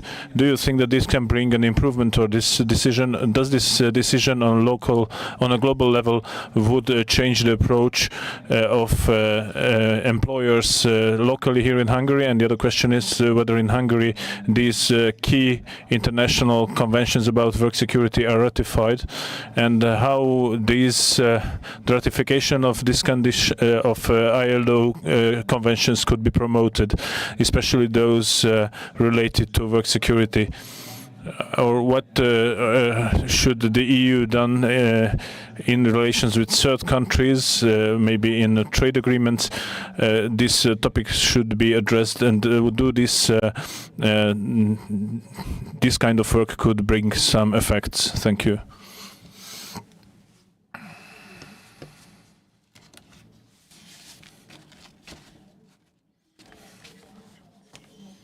Ha megengedik, akkor rátérnénk a válaszokra, mert... And if you allow me, we should go to the answers. There was a lot of questions, and the time is passing away quickly. So I ask Katalin Dudas to answer the questions addressed to her. There will be some, if you allow me, I will try to answer, and the rest my colleagues. Thank you. Thank you, Shara. I think the questions that there was not really questions that would affect my topic. I heard other remarks. Thank you for them. We think similarly, and really we should first define competitiveness and work security, employment security, occupational security and health and security should be placed in this context. Even the economical competitiveness is not a clearly defined concept. We have to deal with it. What do we understand by that, especially in the context of occupational health and security? I think there's nothing like legal competitiveness. It doesn't exist. And this is this issue in one of the questions that we should deal about cancer. For example, the obligation to register in the cancer register is an administrative burden. If we eliminate that, how the cancer register will work? So these are questions what I think about legal competitiveness and how is it related to elimination of legal burdens. So elastic approach cannot be used as a tool to reduce occupational health and security measures. So I think it can be only done in EU framework. I did not really address the globalization issues. I will let this for Shara. And thank you for this comment about mental health, because the Hungarian occupational health and security regulation is very much centered on accidents, and the psychological or mental or psychosocial risks are not addressed as much as the accidents themselves. Thank you very much for for the comments on my presentation. Thank you very much, Kati.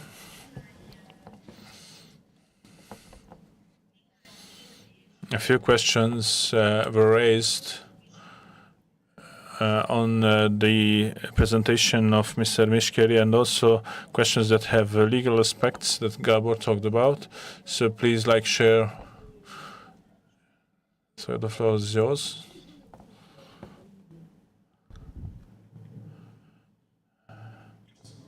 Well, thank you for the questions and the remarks. What I can say is that I fully agree with you. Of course, I'm trying to give you a short answer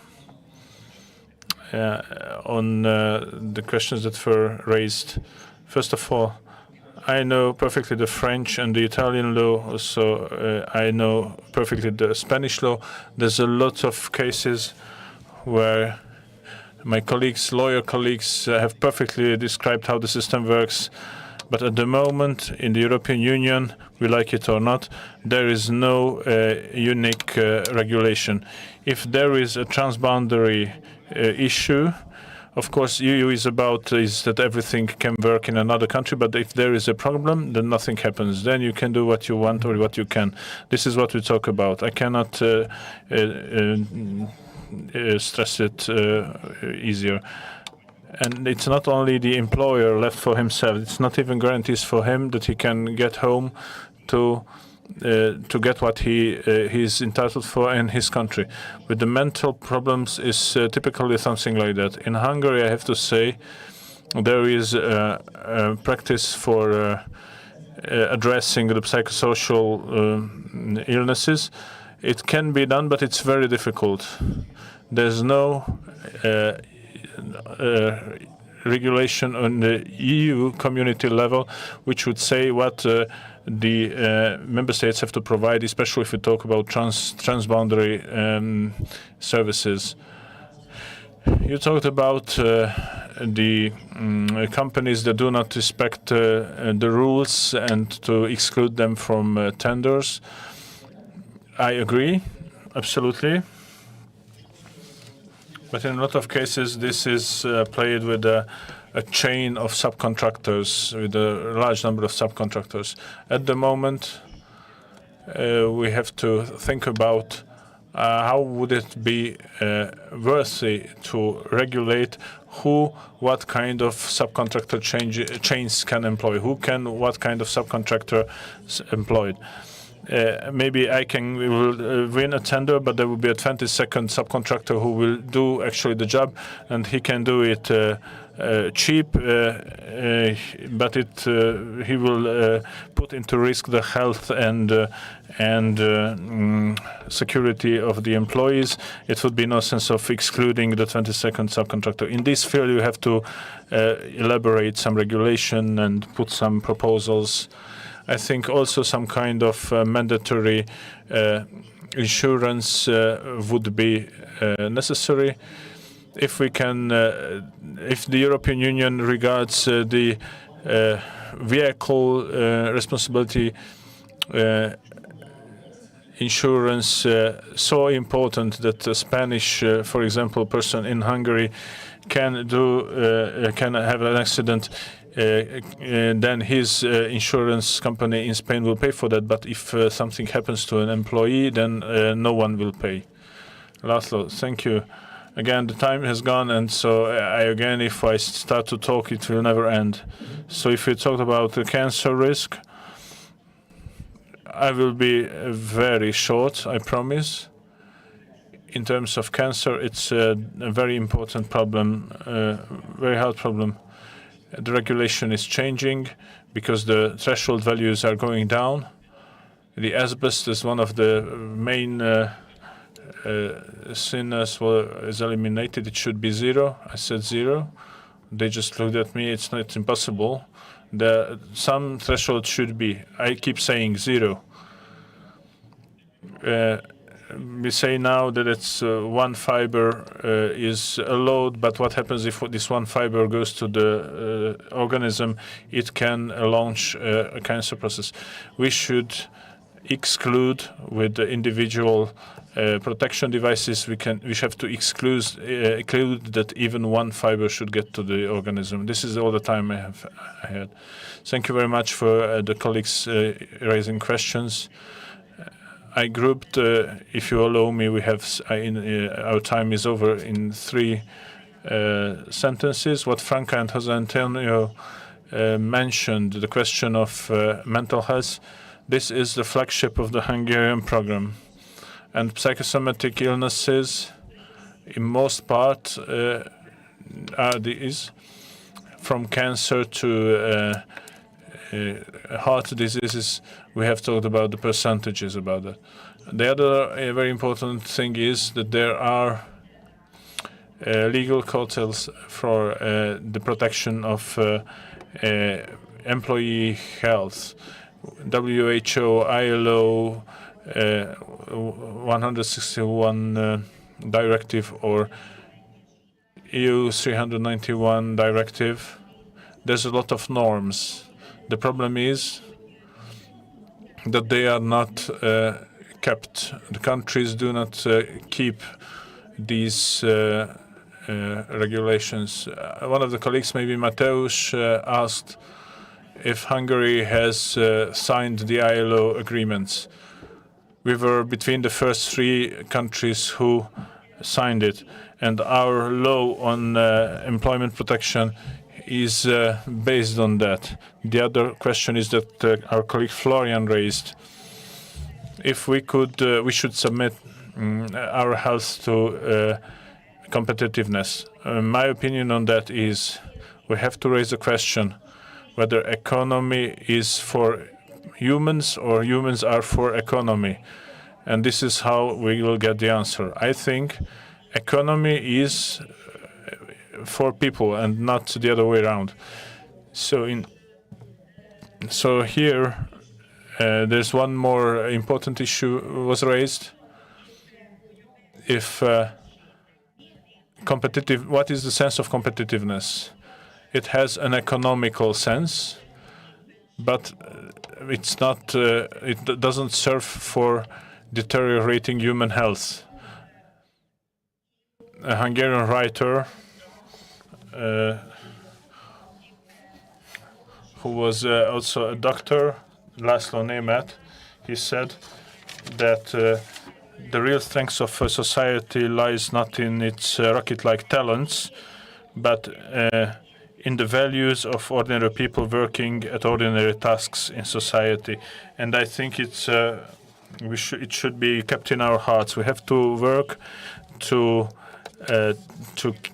give the value to the employee as a value and should be properly addressed by EU and also by the member states. Thank you very much for everything, for everybody, for the contribution, for the panelists and also the people raising questions. Thank you.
Much.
So colleagues, please take your seats immediately because we are really delayed and we are having very interesting part of the agenda still ahead of us today. You know that we are having still some social and kind of cultural events then after, so kindly take your seats, take eventually your headsets. And without any further delay, I pass the floor to the moderator of this part of the agenda of the panel discussion on wages, actually. So, Shad, the floor is yours. Go ahead. Thank you very much, Madam President. Kedves kollégák, kedves...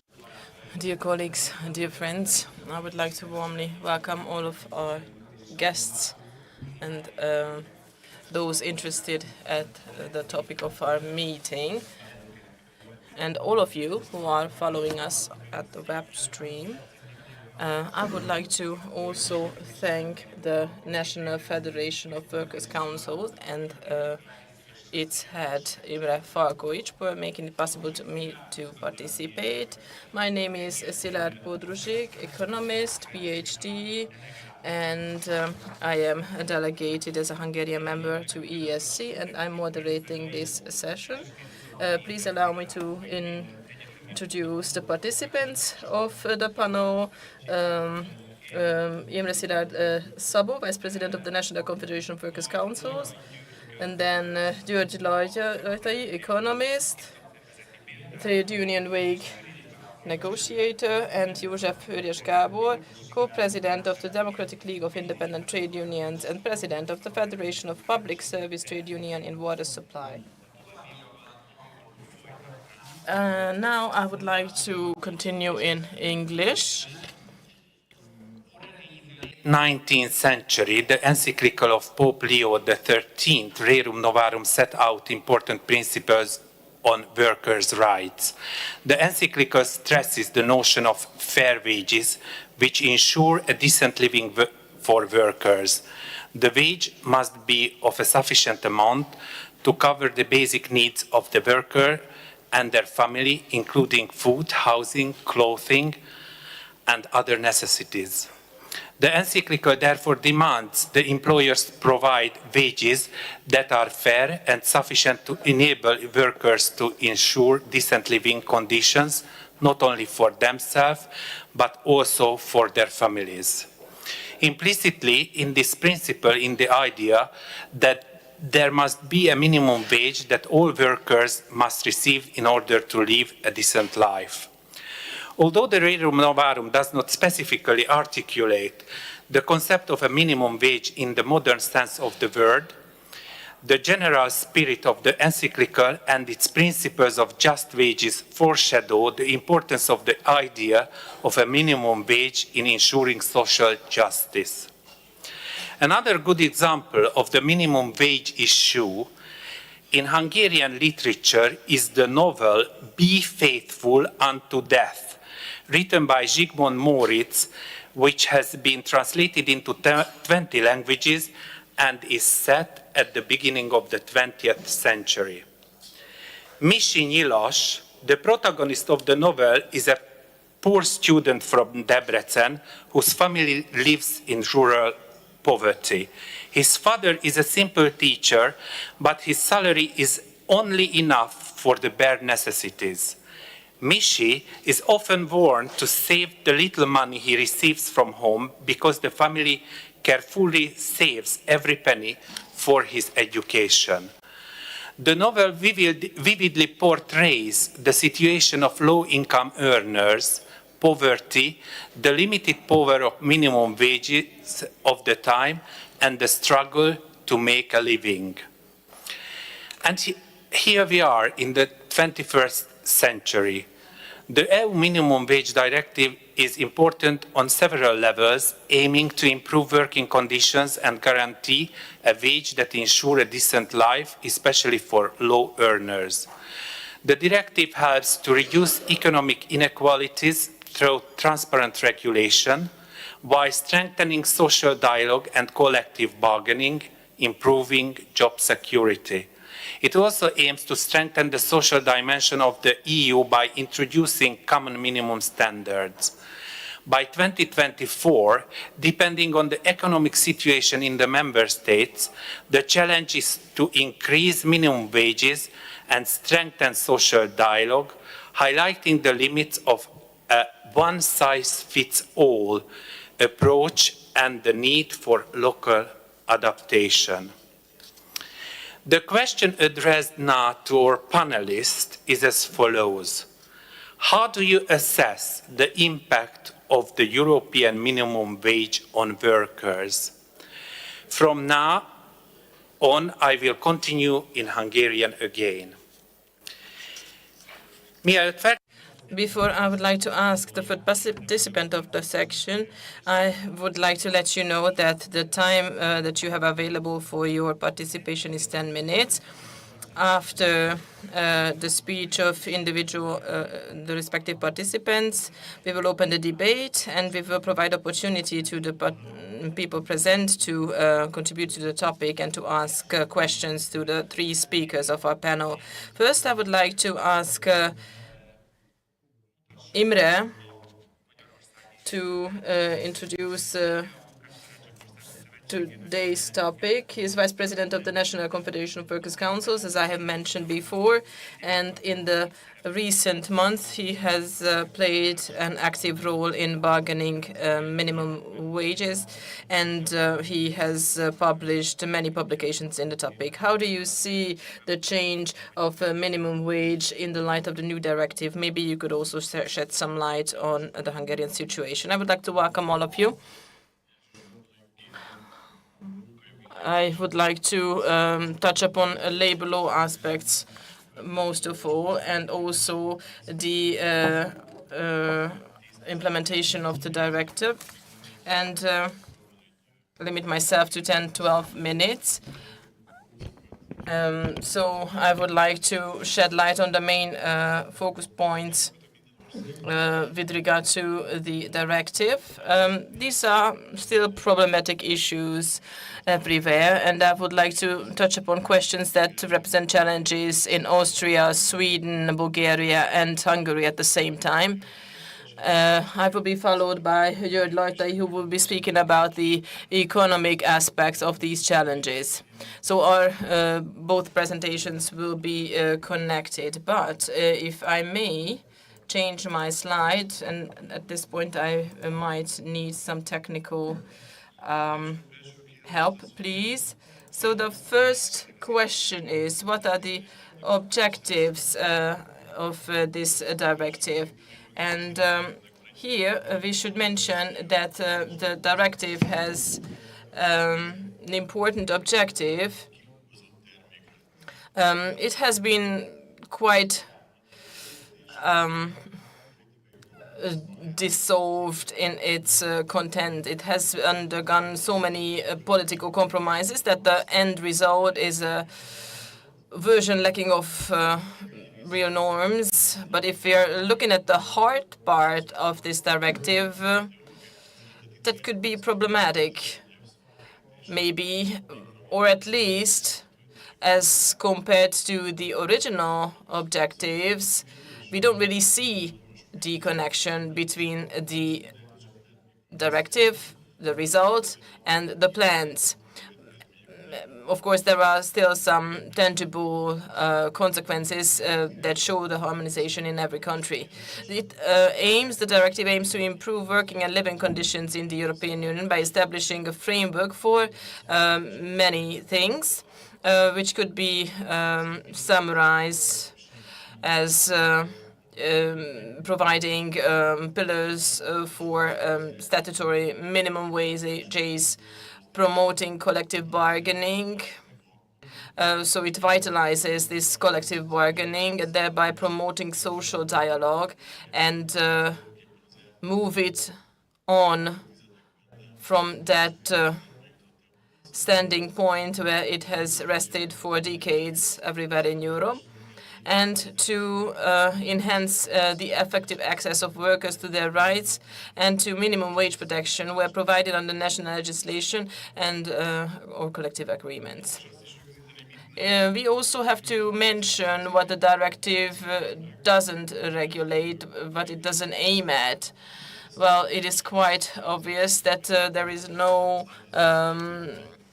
unified regulation. It is not its objective to unify wages everywhere in Europe. This is not possible. This is not desirable because the situation in Luxembourg, Sweden, and Bulgaria are completely different, just to say the extremes. But this wasn't the objective of the directive, and it wasn't the objective to infringe on the collective autonomy. And we will speak about the connections between the collective agreements and the regulation of minimum wage. But the directive doesn't have the objective to get involved into the autonomy of social partners in an unjustified manner. So it doesn't oblige member states to introduce a statutory minimum wage. So those who don't have it, it's not obligatory to introduce it. And it doesn't want to make any collective agreements universally applicable. It doesn't aim these things. No statutory minimum wage and no universally applicable collective agreements. So the national traditions have the autonomy of their regulation in that regard. But it is very important that the directive provides for grounds to doesn't allow grounds to reduce by lowering or abolishing minimum wages and the general level of protection that workers already enjoy. So it shouldn't be turned into the negative sense. So there are some misconceptions regarding this directive, and I just wanted to set this clear. And there is no common legislation on this in the European Union, and there was a need for collective terminology. And in 22 countries where we have the statutory minimum wages, where there is legislation to guarantee the minimum wages, there are 5 countries where there are sectorial collective bargaining agreements to regulate the minimum wages. And that's Italy, Austria, Finland, Denmark, and Sweden. And coming to the regulation, you probably know this chart very well. Why cannot we speak about a unified regulation? The measures are very different when it comes to the minimum wages. The highest value can be found in Luxembourg and the lowest in Bulgaria. But on its own, such a chart couldn't tell us too many things because it, for example, doesn't stipulate or describes the tax burden on the employees. So all we can see here is the gross wages. You can see the values here. I cannot see it because I don't turn around, but you can see your own country respectively. It's not like the list of Olympic medals, but it really does show a sort of ranking and sheds a light on the regulation on the respective countries. But it is a bit misleading because all of the countries have a different tradition, different regulation. Czech Republic has, for example, 7 types of minimum wages, 7 types of different regulations. Slovakia, for example, also has this kind of approach, and we have a dual minimum wage, dual approach for different professions. And in these 22 countries, you can see this, at least where there is a statutory requirement for these minimum wages. And then we add Norway to this, where there are collective bargaining agreements for the lowest values. And we can compare to the lowest prospering sectors, but still the values are very high. The Danish sectorial agreements set forth very high values. This country, together with Norway, is ahead of most countries in Europe, but there is no statutory requirement for the minimum wages because it's simply not needed, because there is some sort of collective agreement that covers all of the employees. So just like a legislation would cover all of the employees, these do on their own respectively. And then let's see about the Danish wages. In many cases, we have to see whether these directives are implemented at all. I'm not only speaking about the deadline, but the question whether the given countries want to take over the norms and the regulations of this requirement. Let's take a look at Denmark, for example, but I could mention Estonia or Sweden, but Belgium would also fit into that list, where even the fact of adopting the directive is questionable. So Danish Kingdom has filed for an annulment of this directive, where the Court of Justice is requested by the Danish government to annul this directive. And this is the case C-19/23, action brought on 18th of January 2023. So the foundation of this Danish case is that there is a wide opposition in Denmark regarding the question whether the European Union should get involved at all in the question of minimum wages in Denmark. If you look at the Treaty on the Functioning of the European Union, the competency of the European Union doesn't regard wages, association rights, or strikes, and on industrial action, and also exclusion. So Denmark founded its claim on this basis and filed this case at the European Court of Justice, so that this annuls the directive. And on a secondary level, that also various articles of this directive are also annulled. There is a vivid debate on this, and we don't see the results of it, but we have to emphasize that this won't have an effect on the deadline for transposition. Until the 15th of November, this directive has to be transposed. This will be a gradual legislation that will be a gradual transposition with regard to this directive. The first deadline is the 15th of November. On the objectives of the directive, what we should achieve as a member state until the 15th of November. This is what I'd like to talk about. Well, this is about compliance, first of all, and it is also about promoting collective agreements and coverage of all employees. And the directive aims to supply some pillars to the member states in this regard. And at least 4 factors should be taken into account when regulating the wages: the purchasing power of statutory minimum wages, the general level and distribution of wages, the rate of wage growth, and the long-term level and trend of national productivity. So to the question how this happens in the various European countries, there are several models to illustrate that. But you can see here the Eurofound data, where there's an experts committee that creates the framework where these macroeconomic factors and interconnections are analyzed. With regard to the German regulations, for example, there's an academic level examination that takes place before the debate in that matter. And there are other places where there's no such a regulation. There are different patterns all over Europe regarding the methodology. And then another important question is about the indicative reference values. You probably heard about this, that there are actually 2 points that the directive touches upon: the average wage and the mean wage.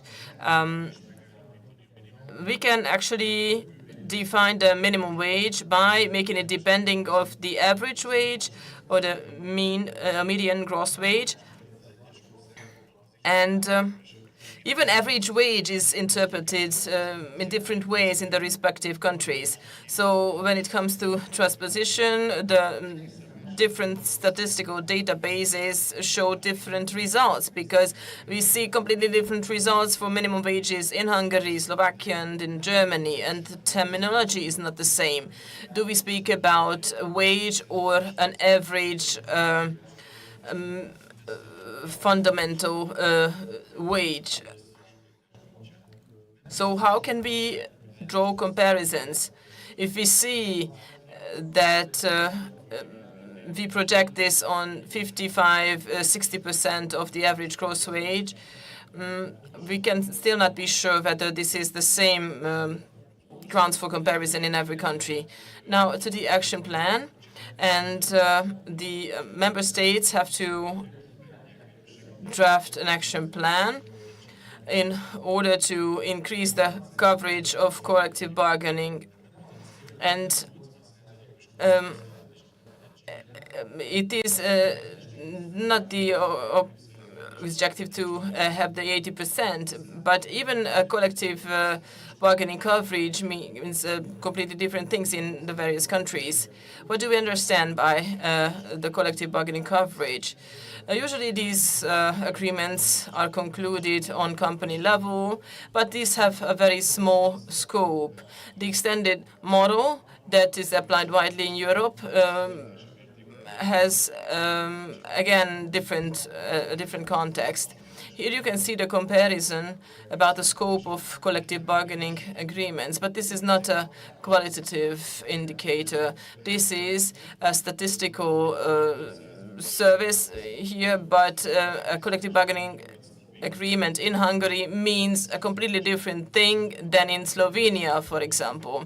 So these are superficial debates that are comparing these. The 80% target value means that in the countries where the social dialogue works well and the coverage is high, they should be left alone. We should let them be, and in the cases where there's a low coverage and there's still a lot to do, there should be an action plan that is submitted to the European Commission, and where there's a report made on how the social partners are involved in the debates and into the action plan that, in the end of the day, aims at increasing the coverage by the collective bargaining agreements all over Europe. And then the Federation of European Trade Unions puts emphasis on these collective bargaining agreements to vitalize them. Our objective is not to have a unified minimum wage regulation on the European level. This was never the objective in the legislative process in Europe, but to get some fresh air and put some more impetus behind the things that we already had. Thank you very much.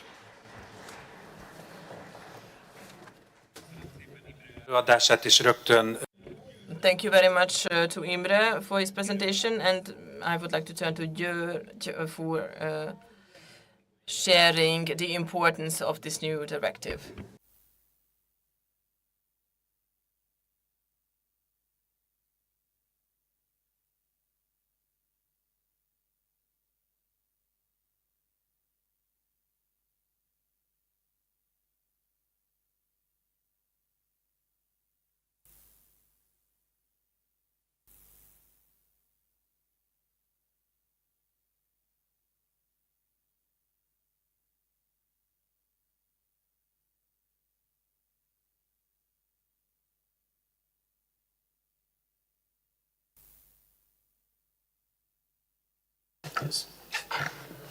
Thank you. Tehát a téma kapcsán So I will talk about the aspects from the trade union side. The examples will be made on the European Hungarian situation, but I think it can be also generalized.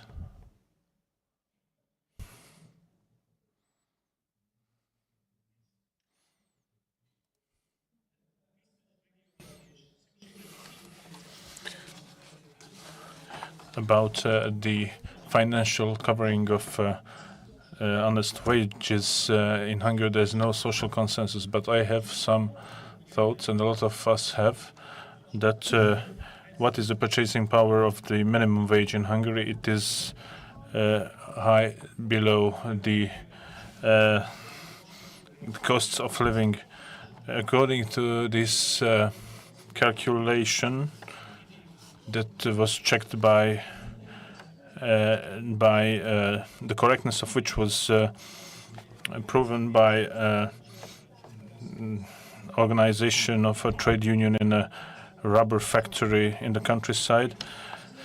This would be the cost of living of a person who lives in a household. He doesn't eat in restaurants, he normally eats at home, he doesn't smoke, he rarely changes his clothing, and he travels for vacations once in a year for a week. This person earned a wage of 380,000 forints that could be enough for making such a living. The Hungarian net wage was 60% lower than that.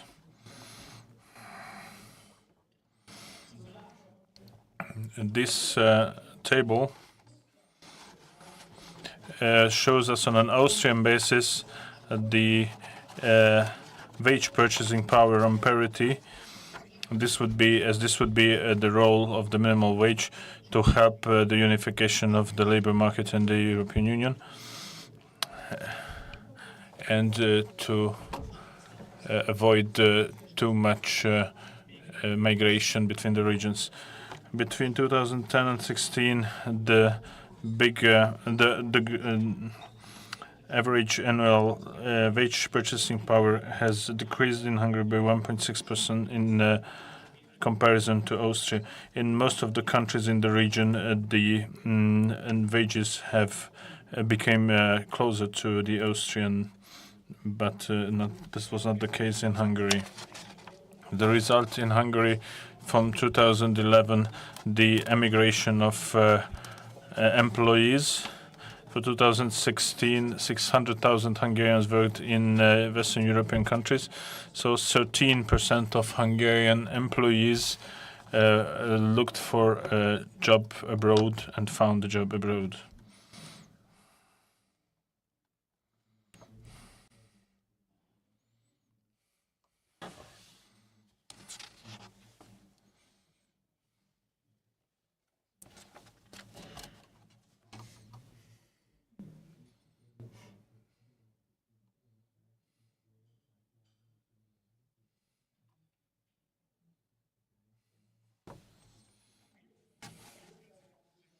The turnaround in wage catching up came in 2017. The government, the trade unions, and the employees signed an agreement, and then we entered the period where the pace and scale of catching up was visible with the regional peers.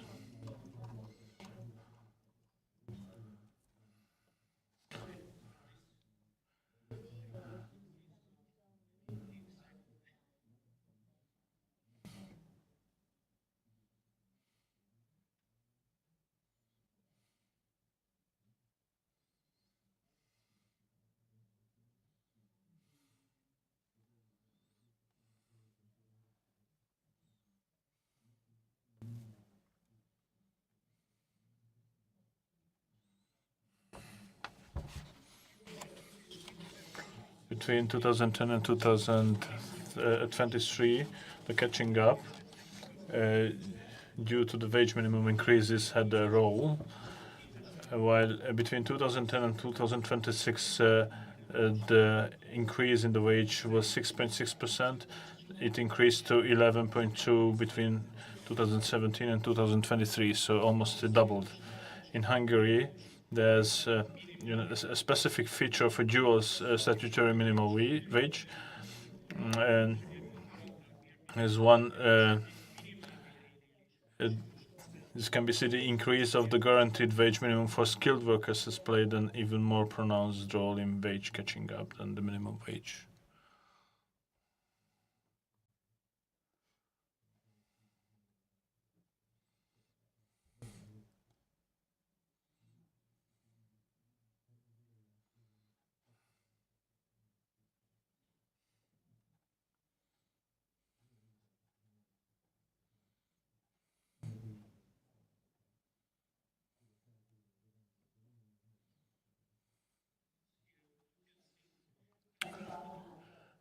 Here you can see the numbers, the figures. What was a big difference between the two periods in terms of the growth of the minimum wage on a yearly basis.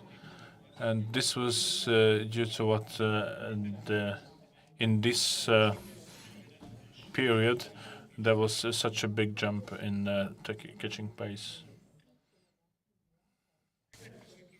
The next question is about the domestic adaptation of the minimum wage directive.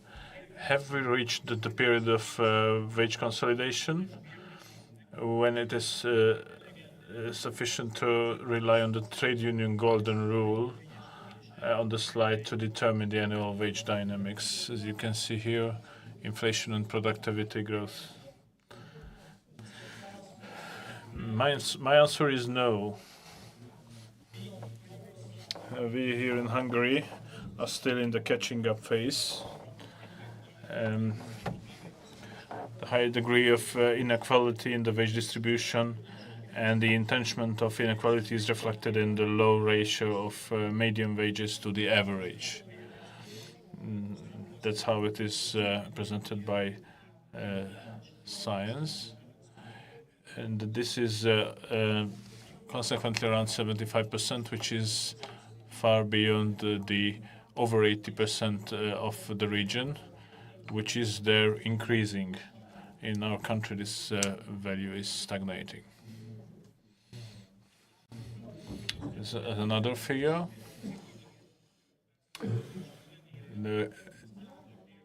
In spite of the catching up, we are not proud of the average wage, which is still far beyond the regional average.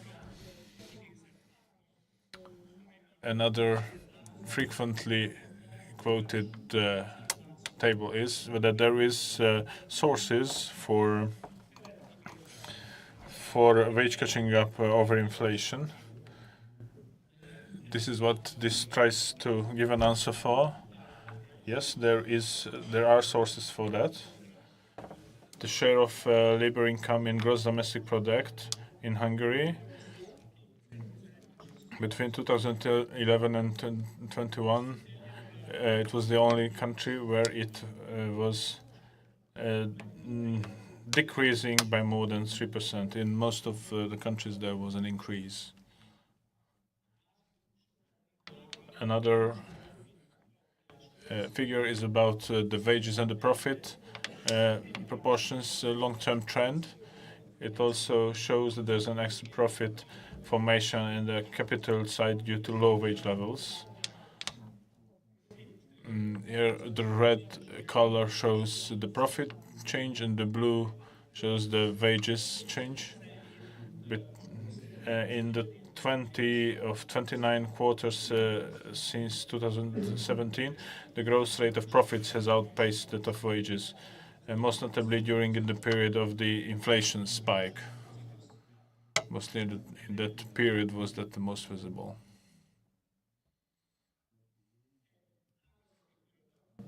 A sectorial example in Hungarian pharmaceutical industry, which is one of the most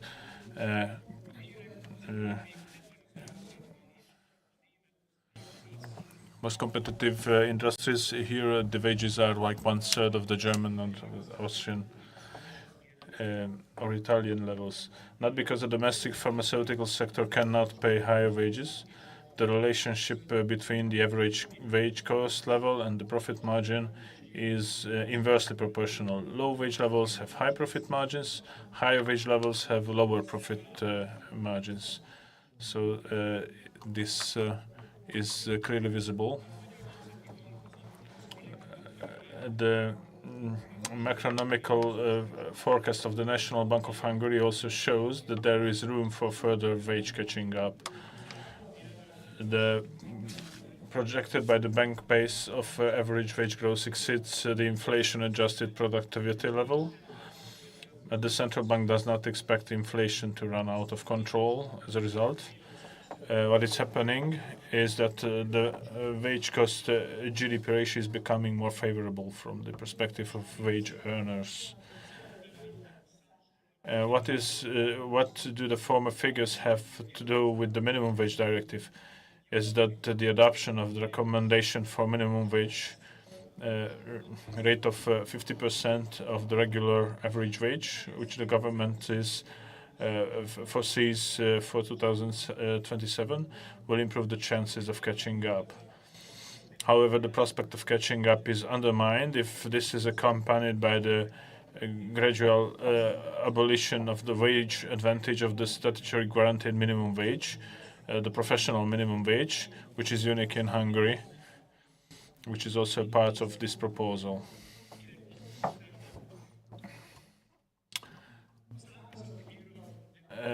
The introduction of a sectoral wage bargain could compensate from the marginalization of the role of the guaranteed minimum wage.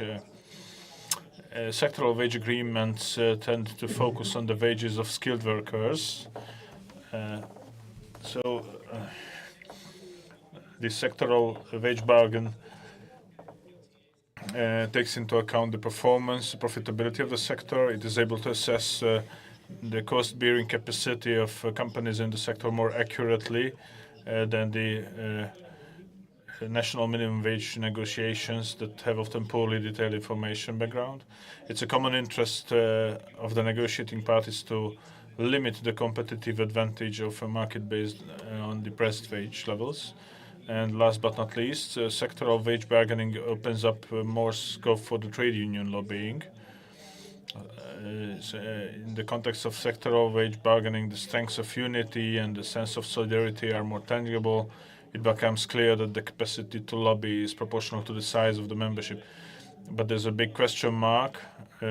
How do we get to a meaningful sectoral wage bargain?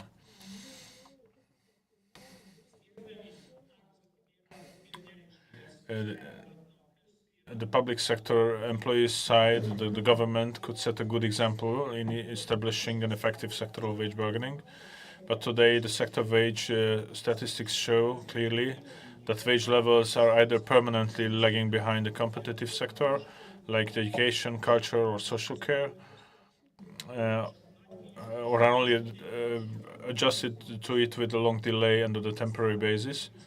So there can be no talk of fair and equitable wage bargaining without overcoming this bad practice. Thank you very much for your attention, and I'm sorry for these technical problems that we had.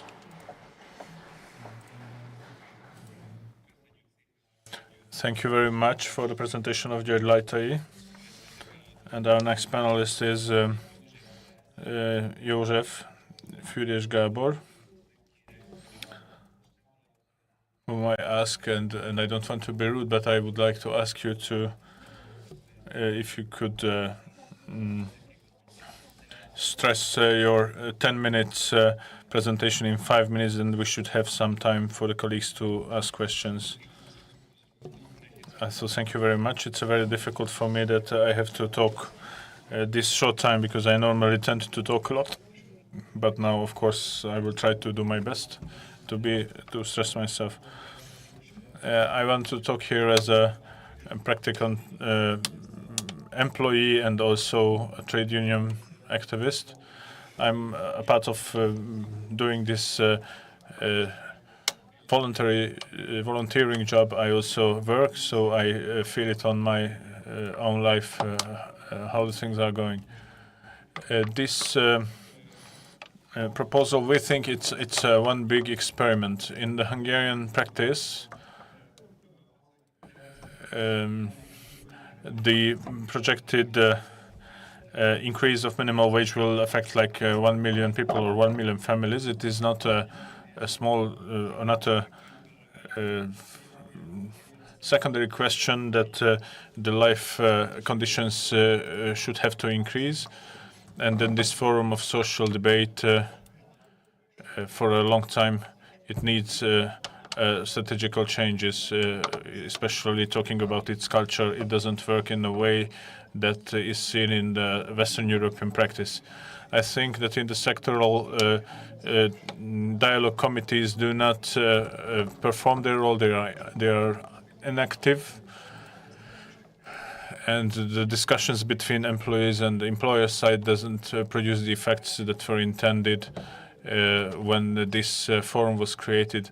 So there would be collective sectoral agreements reached. There's only one in Hungary, which is in the energy sector. We are proud of that.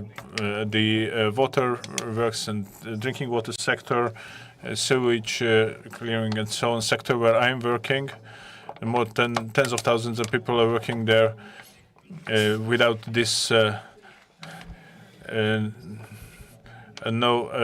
economy of any country would be impossible to run. And we also provide something that is vital for all households. Most of the workers in this sector are on a minimum wage. And as it was told by someone recently, there was flooding in Hungary. So the colleagues also responsible for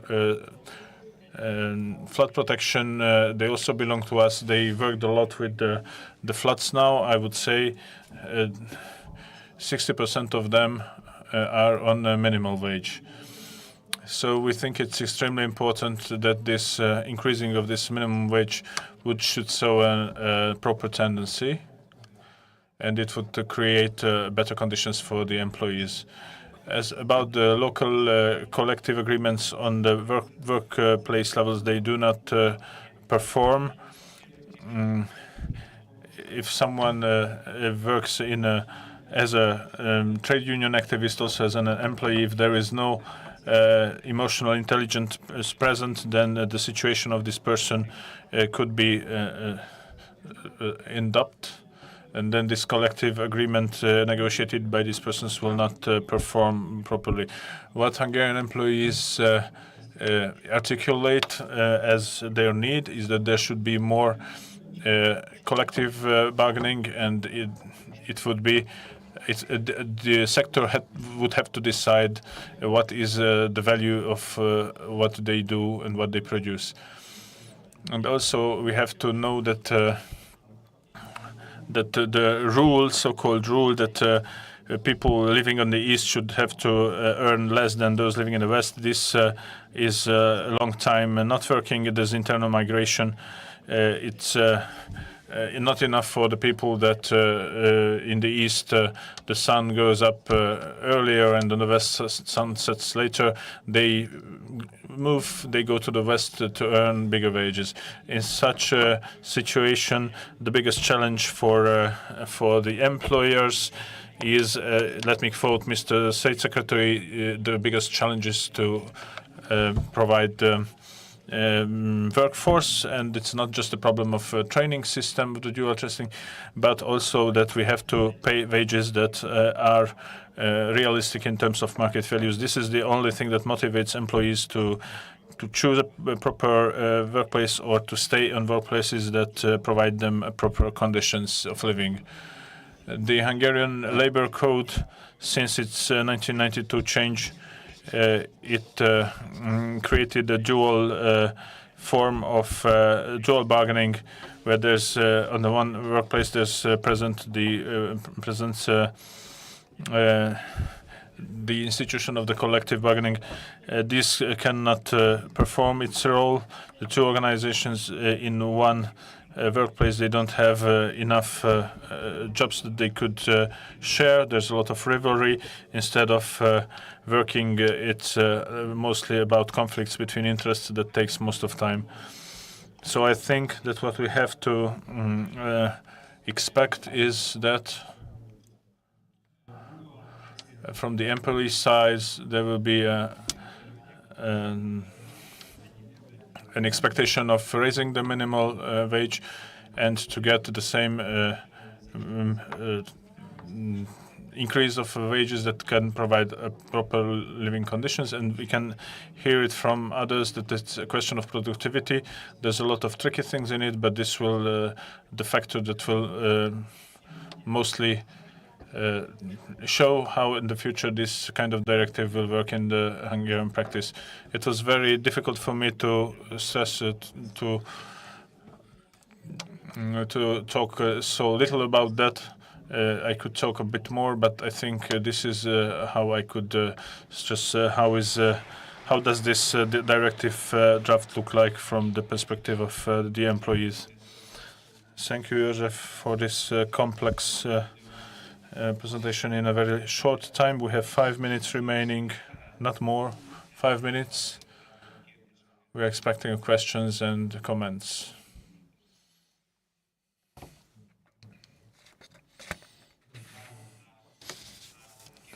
We have time for 3 questions or comments. We have 4.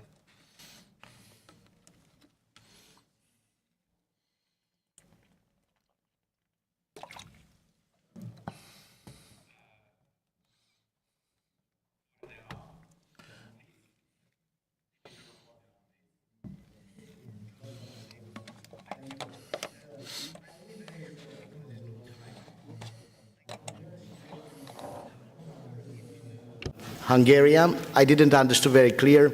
Do you have a minimum consumption basket for a decent living? In Romania, we have a calculation which has been done by Friedrich Ebert Stiftung, and for a family, 2 adults and 2 children, it's 2,000 euro. But our minimum wage, which is in netto, it is around 474 euro. The gross minimum wage, it's somewhere 743 euro. You see a big difference, it's in what we call taxation of labor. I don't know how to solve this problem, but sometimes the governments in our countries are trying to increase their revenue throughout taxation of labor and not necessarily in the taxation of the corporation. So I would like to have a reflection because there's no more time to discuss in details. Christina, please. Okay, thank you very much. I have some remarks and also question. How do you see connection between minimum wage and productivity? Because usually our employers say that people who are getting minimum wage, they have a very low productivity. And another, how do you see connection between minimum wage and poverty level? Because usually trade union fighting for that's minimum wage should be a little bit higher than poverty level. We have it, that's a minimum of poverty level. And the last question, what do you think, how we need to encourage our employers to sign branch agreements? We have exactly the same situation like we have, like you have in Hungary. Very low. We do not have a branch agreement in private, with private sector, rather only public sector. Thank you very much. We have 2 names on the list still, Marcin and then Andrzej, please. I will speak Polish. I have a question. I represent a country that in the statistics of countries in which employees are under sectoral agreements, it's in the worst last place. So is my question. It's about the 4th article of the directive and this obligation to take action, to take steps in order to reach or to make steps towards by countries that didn't reach this 80% threshold, being under agreements, collective agreements. This rule requires from the member states to elaborate a kind of national work map leading towards the increasing the number of employees who are under the scope of collective agreements. Do you have such a roadmap already prepared? And if so, what kind of ideas you have in order to increase the percent of those employees who are under the scope of collective agreement? Thank you.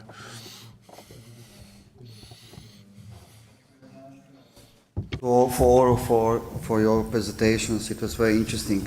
The main question for me is what is the main purpose of minimum wage?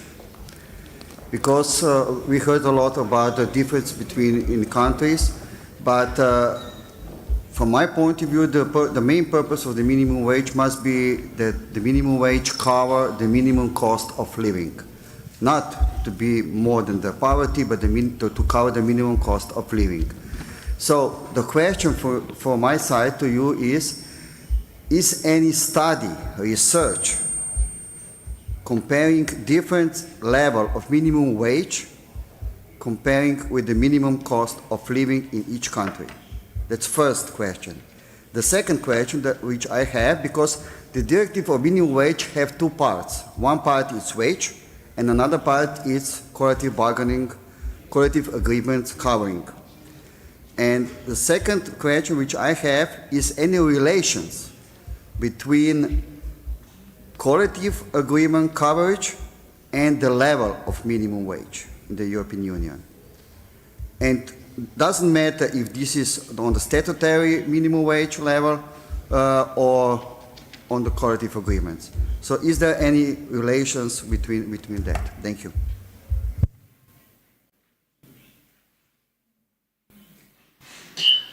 Thank you very much.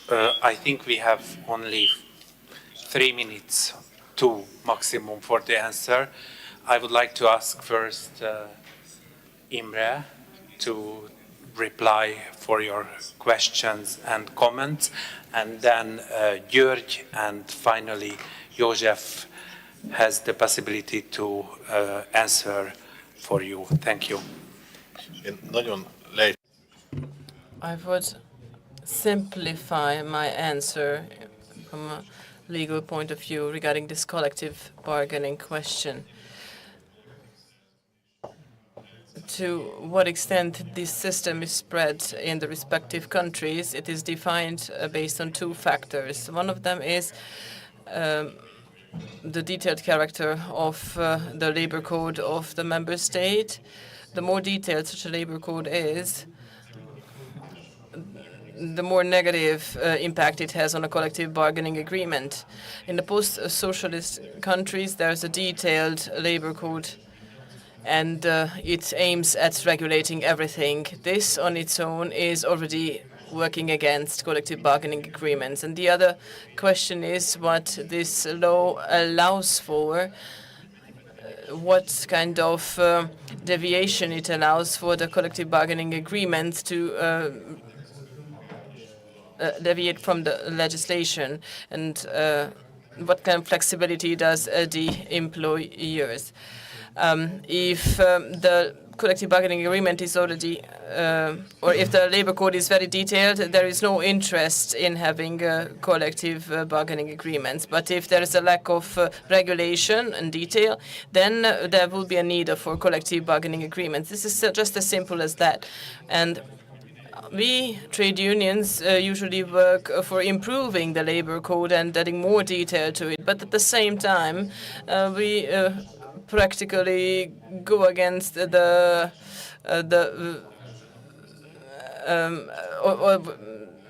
so we vitalize the collective bargaining agreements at the same time.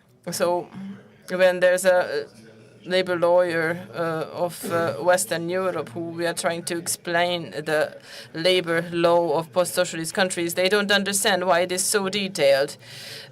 Collective agreements are usually supported if there's a lack of detail in the labor codes and if there's a lot of openness and flexibility in the labor code.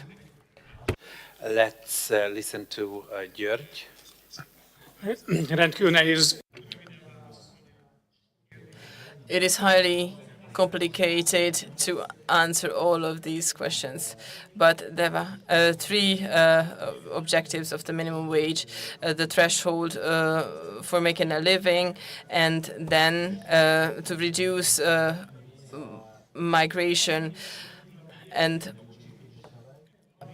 wages are also costs.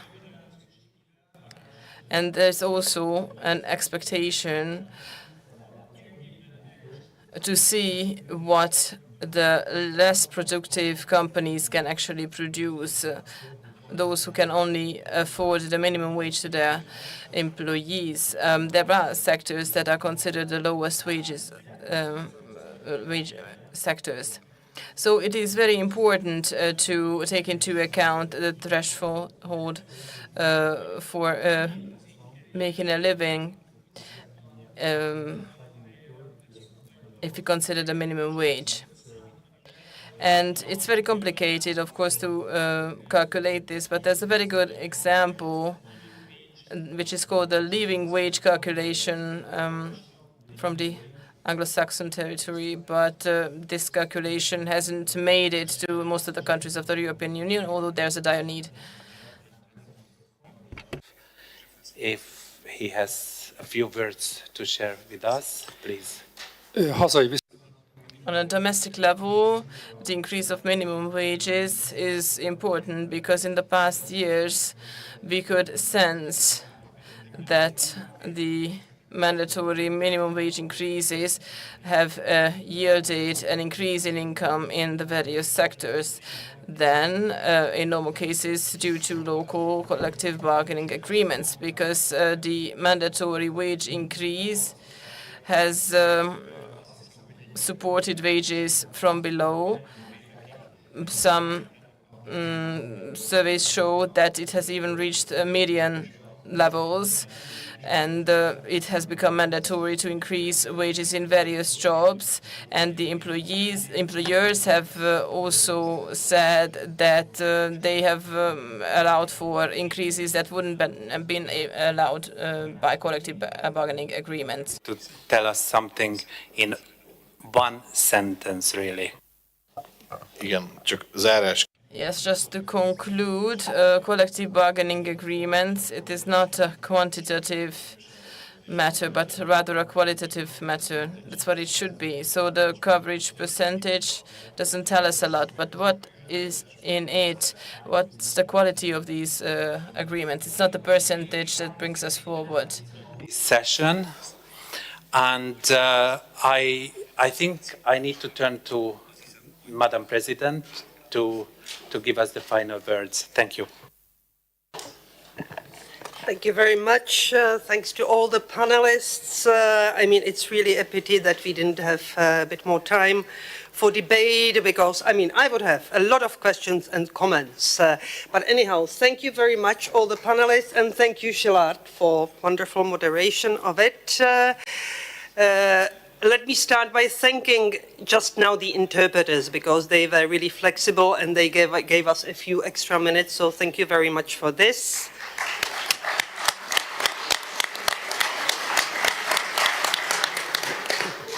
And really a few practical announcements for the moment. You know that we are now going for dinner. We are going jointly, and we are already delayed because the buses are leaving in some 5 minutes, more or less. So please, let's be really extremely effective. Let's join the people from the Secretariat that would lead us towards the buses. You can see the information about the venue on the screens, but please ensure that all of us are in the buses where our dear colleagues from the Secretariat would lead us. It has been a very productive day, a very good day. I thank everyone for that, and see you tomorrow morning at 9:30 here. We are starting sharp. Thank you very much. The meeting is closed for today.